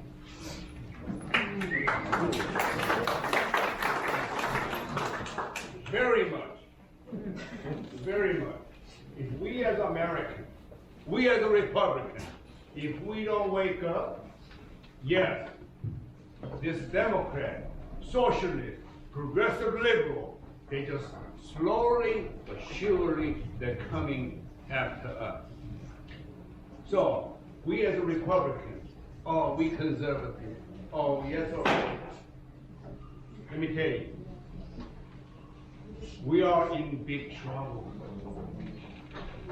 So, you remember, when you're dealing with a crazy dog, you gotta be crazier. More than 60 years ago, the John F. Kennedy stated that, President John F. Kennedy stated that, oh, I appreciate it. 10-second warning. 10-second warning. 10 seconds. We'll give you 10 more seconds, sir. 10 more seconds. Do not ask what your country can do for you, ask what you can do for your country. That was the Democrats. Today the Democrats, they are crazy. They have become garbage. So now, it's time for us to be no more just be nice men. We're going to have to go after them.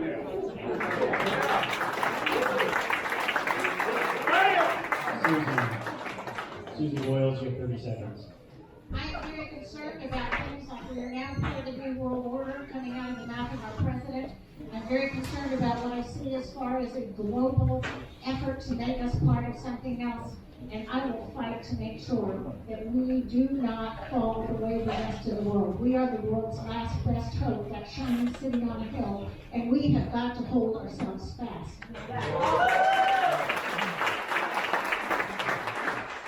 Jake Evans, you'll have 30 seconds to ask a question. Well, Eugene, I saw the fist pump. Just keep it in that direction. My question is for Rich McCormick. Was there widespread voter fraud in 2020? Was the election stolen? If it was, why, as a candidate, did you not fight for your own election to ensure that you could get it overturned if there was widespread fraud, or intervene into a case to support President Trump to ensure illegal voter fraud? So I find it very interesting that I remember Jake and several other folks, including Patrick Wood, coming into Gwinnett and talking about what they did for Trump and about how they won. I'm like, what'd you win? They lost. I lost. I specifically warned in the primary. I warned both Trump, I warned the governor, I warned the district, I warned everybody that there was going to be fraud because we saw it in the primary. I asked them to step in and be proactive. And I asked the lawyers to step in. I was assured we have an army of lawyers to come forth and help us out. I was the one that put my entire life savings into it, like I was told I won at the closing of the vote. And then when I requested the videos, they told me it would cost $15,000 and it wouldn't come back till 2 weeks when already the statute of limitations was up. I asked multiple lawyers to get involved, and lawyers kept on giving me lip service and didn't do anything when they said they fought for Trump. Because I won for Trump doesn't mean he won. It's lip service.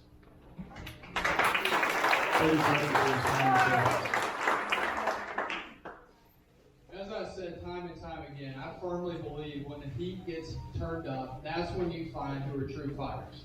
You know, regardless of what anyone on this stage say, I put my bar on the license on the line in 2020 to fight at all levels, from trial court, appellate court, to United States Supreme Court, because I knew election integrity was a top line issue. I did this in 2018 before it was a mainstream issue. That is the type of conservatives we have to have in this country. Byron Gatewood, you'll have, excuse me, can we please limit the outbursts from the audience?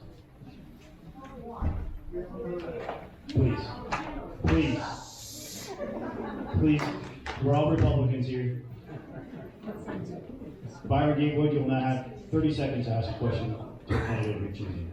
All right, I found out about this when I got here. Rich, I'm going to ask you a question. All right, so the nature of our districts changed after the census. 6 and 7, which were both kind of toss-up districts, became hard red and hard blue, supposedly.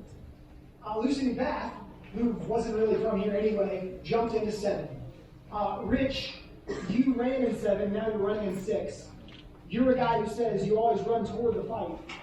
The fight's in 7. This is safe territory. Why not run in 7? So 40% of the people who voted for Republicans in the 7th came over to the 6th. Guess how many percentage-wise came from the 6th? About 40%. The rest of the 20% is made of the 9th and 11th.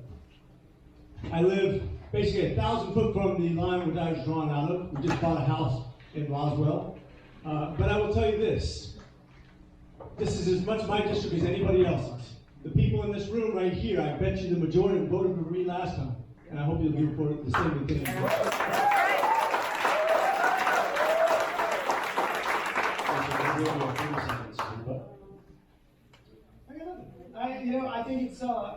I think every district is in play.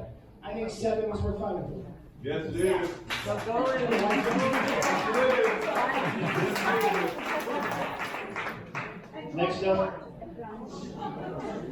Next up, Blake Harbin will have 30 seconds to ask a question of the candidate who's choosing.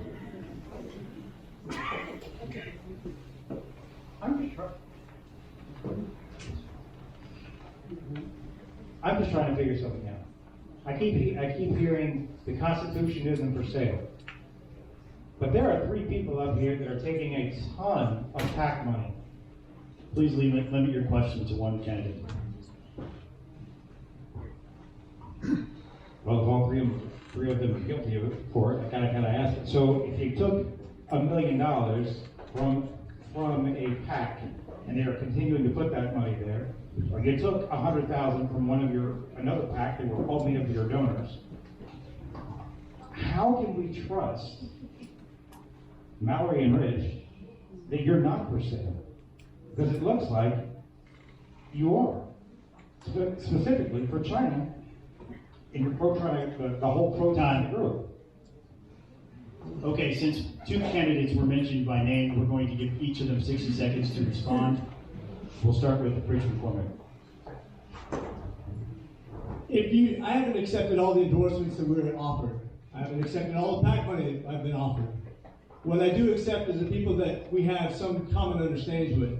Not everybody who's endorsed me agrees with everything I believe in. As a matter of fact, I'll tell you that I have we have 20 congressional endorsements. We just got Ted Cruz today. There's a wide variety of people who've endorsed us and supported us because there's a wide variety of issues. I'll tell you, if you're for pro-business, less regulation, less taxation, then you're for me. If you believe in a fair tax that actually gives you a shot at getting the government out of our business, then you're for me. But you know what? I'm not going to limit myself to saying I don't agree with people. If Frontline Policy wants to endorse me, I believe in your program, and I'll accept that endorsement because I believe in religion too. I believe in freedom of religion. If you want to pair up with people who believe what you believe, then you accept the endorsement. And if you want to, but not everything is going to match up perfectly. Thank you. Mallory Staples, you have 60 seconds. Like, there may be some misunderstanding here.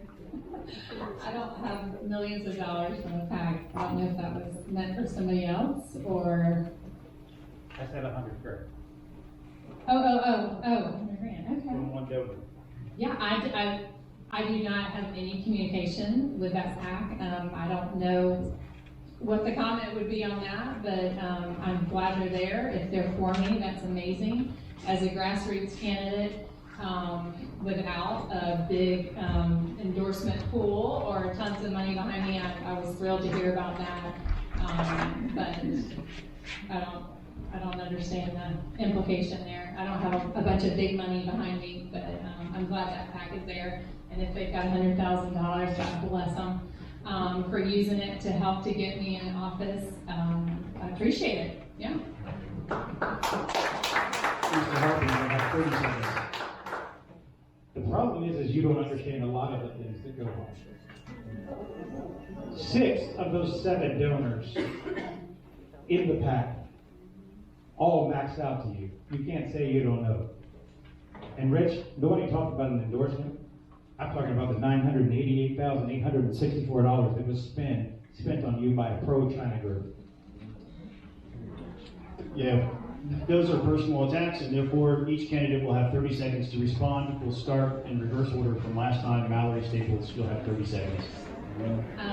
I am new to politics, and I don't apologize for that at all. The one thing I do understand about the PAC is that I am not to communicate with them. So I do not communicate with the PAC, and who's in there and what they do. Again, I am just thankful for them as a grassroots candidate. Wouldn't begin to stand up here and apologize that there's a group of people that have already max donated to my campaign that feel that good about that investment that they would go on to give a PAC who is in favor of me. Some of their hard-earned money is amazing to me. So, I haven't seen that money this time around, but if you're talking about last time, it's the same exact PACs that supported President Donald Trump. So if you have a problem with the same people that support Trump, then I guess you're gonna have a problem with the same people that support me. Did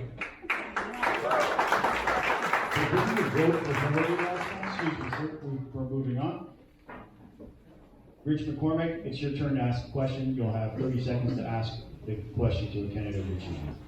So Meagan, I don't have a good grasp of everything that has to do with law, but when I heard some things like I argued in front of the Supreme Court, what is the difference between arguing in front of the Supreme Court and amicus brief, and who really gets sued in these sort of cases? Is it a Democrat or a Republican? Well, in an amicus brief, they're, like I said earlier, they're called Me Too briefs, and they basically, you file them as a quote-unquote friend of the court. You are not filing them on behalf of a party. You don't actually represent a party. You're basically an onlooker who has an opinion. And that's what an amicus brief is. What's the other point? When you go to amicus brief, so that means you don't actually argue in front of the Supreme Court, is that correct? No, and actually to be barred, to argue in front of the Supreme Court, you have to be barred, which means you have to be admitted to the Supreme Court. That's it. I'm just trying to get clarification.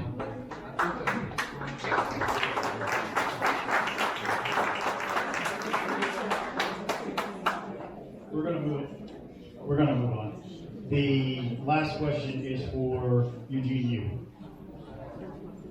Am I going to ask? You get to pick a candidate to ask the question. You have 30 seconds to ask that Well, question. you guys are in trouble tonight because look at all this shining horse. Hoodie horse. All my candidate is a gray, but I'm a little bit greater. You know what? I'm the work horse. They're a shining horse. I got a question for Suzi. What did you learn from this campaign? So far, Yes, so far. I've learned I've got to work hard, I've learned I've got to stick to my principles, and I've learned I've got to do a job to serve the people of this district, and I'm going to do it. Well, thank you, Suzi. However, I don't need anybody endorse me. I want endorse from you guys. Some people bragging about, oh, so-and-so endorsed me. So-and-so endorsed me. Let me tell you, even Donald Trump, even though I like him, but I don't want him to endorse me. I'm going to endorse him. I want to run my campaign without anybody's help. I need your help. I need your vote, you for you.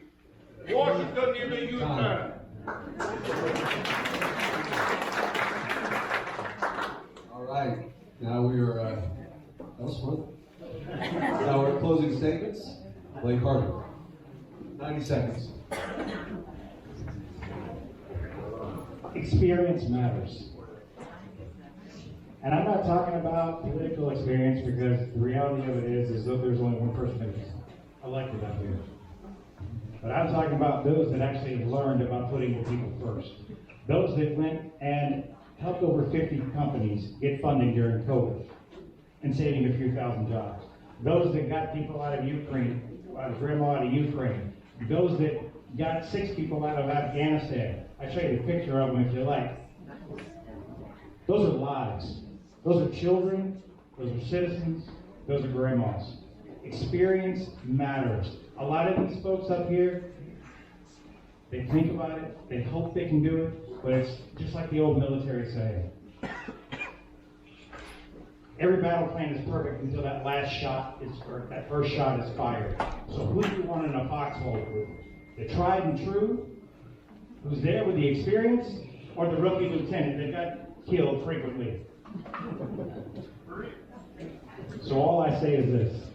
This is a job interview, and sometimes we can get a little mean. At the end of the day, we do, I think, have most of our values are the same. But experience matters, and you have to look at what people can actually get done and what they do. I'm not bragging, I'm just trying to share with you that when I say I'm going to do something, I do it, and that's the end. Thank you, every one of you guys that listen to us. Thank you so much. However, I'm looking at all this audience. Almost 90% is already committing to the different candidates. However, if you love Republicans, if you love America, if you love our future, consider me. I may be first electing Asian American ever get elected in the U.S. Congress in this Southern District. Remember, we got 500,000 never been voted than living in Georgia. They're so-called Asian Americans. They are dying, they are crying for Eugene, please get elected so we all going to start voting for the Republican. So I may be listen, this is true. I'm going to be savior for the Republican Party. Trust me. Thank you, and God bless each and every one of you. And may God bless Georgia. May continuously bless the United States of America.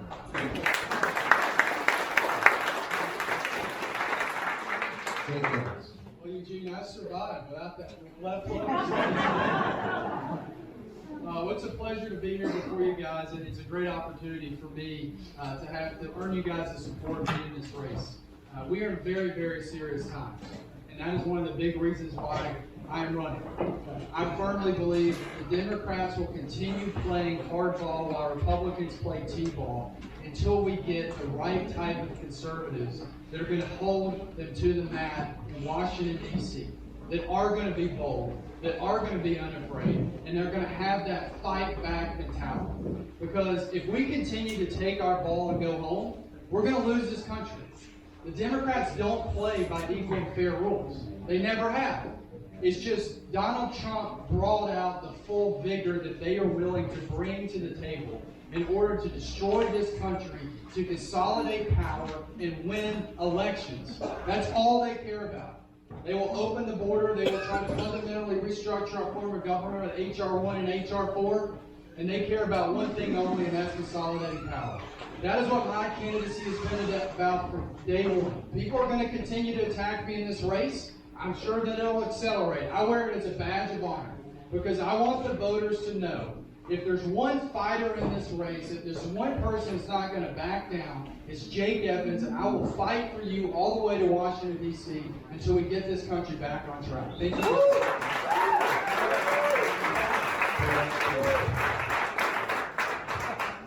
Yes, I want to thank you so much for coming out tonight. And I'm running because I'm very honest and trustworthy person. I'm a woman with a lot of wisdom, a lot of experience.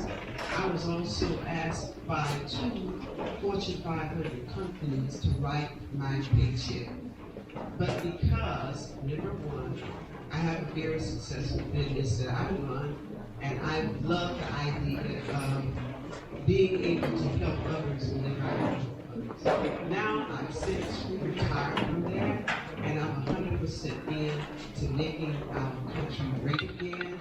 I will adopt the policies that our President Trump had. I believe in every last one. I see anything wrong with it. And I will be there to be your voice. And I can bring unity and peace among Washington, D.C. In fact, the Democratic Party, they're calling me because they're apologizing for even being Democrats. And we need to start reaching out to them and understanding that we are a country. And it's we the people, not the politicians, and we need to unite in this fight. We need to, number one, put God first in this country and let Him be the foundation of everything that we do, just like our forefathers did.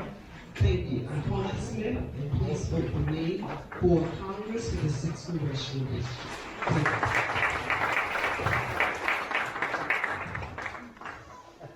I think we all have very similar outlooks on what government should be. We have very different references of experience and resume. I think there's a lot of great talent up here, and a lot of great qualities. But let me just tell you that my application for this job didn't start just during this campaign season. It started almost a lifetime ago when I first signed up to be a Marine. When I took that oath to defend my country against all enemies, foreign and domestic. For over 20 years, I spent my life away from my family, defending my country. I switched over to medicine to actually serve my community and watch over people during a pandemic. I'm getting cheered on.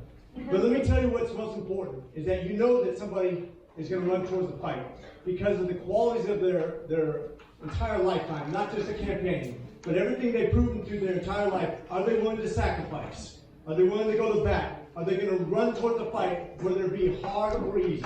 That they always take that challenge and they take it seriously. My entire life, I've signed up for that fight, and I'm not going to stop right now. You can count on me to do what I say and say what I mean.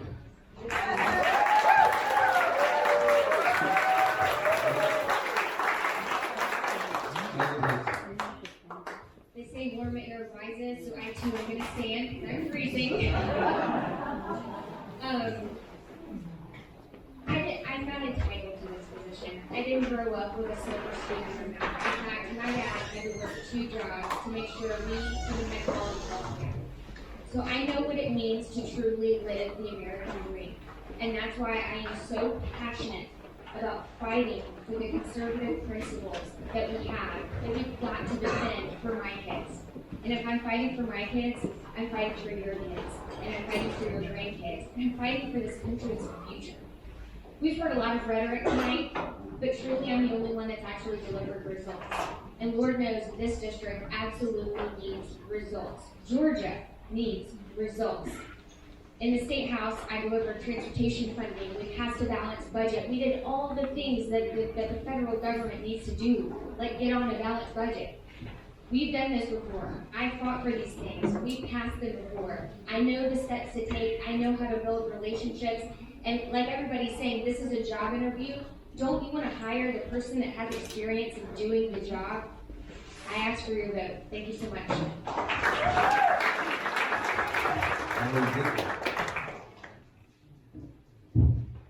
Told me not to do that. I'm there the whole time. Military euphemisms are fun. All right, everybody wants a fighter, everybody wants a constitutional warrior, everybody wants an army. There is a combat veteran in this race. There is a guy in this race who has fired shots and been fired upon. It's me. You want a fighter? You want somebody to go to bat for you? It's me. All right? I am the national security expert in this race. There's one person in this race that's worked actual real-world border security. I've worked and designed and implemented border security protocols in Syria. All right? I can do this job. I can craft policy from day one that will make us safer. That's a big, big deal. That's important. You know about resume? That's resume.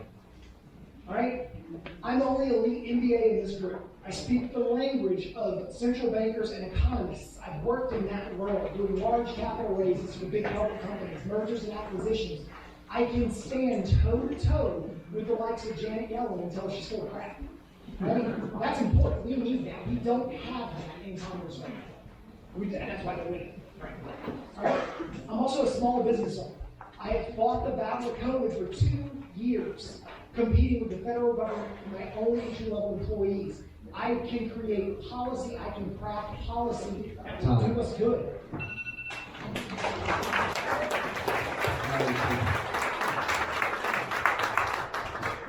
So I talk to constituents every day, and I've gotten the question, why you? Why you?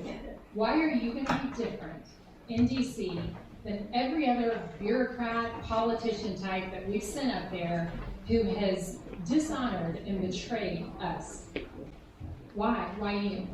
And I say, James, Reagan, and John, my 3 children.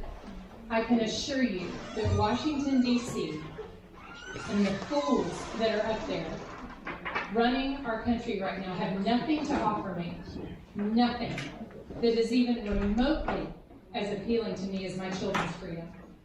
And I believe that is exactly what is at stake. I often say it's the why someone does something. There is nothing in this for me politically. There's nothing in this for me from a career perspective. It is a huge gift. It's a big gift, not just for me, but for my husband, for my family.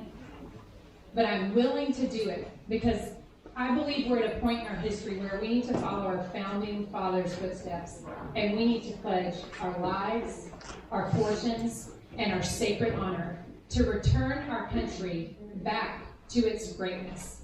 And as a mom, I can promise you, I will do that. You will not be disappointed. You haven't seen fight till you've seen a mama bear.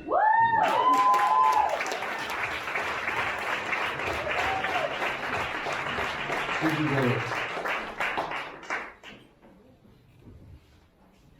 Thank you all for coming. I'm really proud that you're out here to listen to this. I'm really proud that you really care. Washington has a problem, and I just cannot sit by any longer. That is why I'm in this race. Washington has the power that does not belong to them. The rights belong to the people, and it is time that the people send the power back to the states where it does belong. We cannot put up with this any longer. There are 3 types of legislators.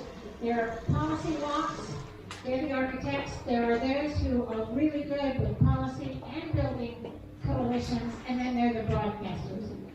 I am a builder. I am a second line. I'm good at policy, and I'm also very, very good at building coalitions. This is what we need at this time in our history. My family has had a stewardship history, and I have worked really hard to elect who I thought were good people, who made great promises, who said they were going to do this. I'm not making you promises. You can go back and look at my record. You can look at my track record and see the things that I have done, not necessarily as a legislator, but as somebody who has gotten in there and spoken to the legislators who said, this is why this bill is good. This is why this bill is not so good. Why was I fighting against 1013? Because it was one of the largest expansions of Medicaid. That is federal. It is time that we take our country back. All right. So a few things. First of all, I want to thank this magnificent venue, Country Palms. Everyone give them a round of applause.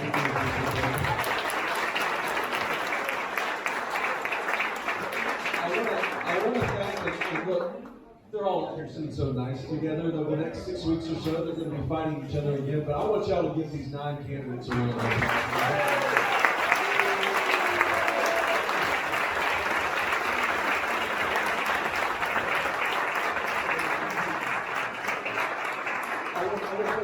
And co-moderating this with me. Thank you, Scott, and our staff for all the hard work they put in, and my pretty wife is sitting back there. I love her to death.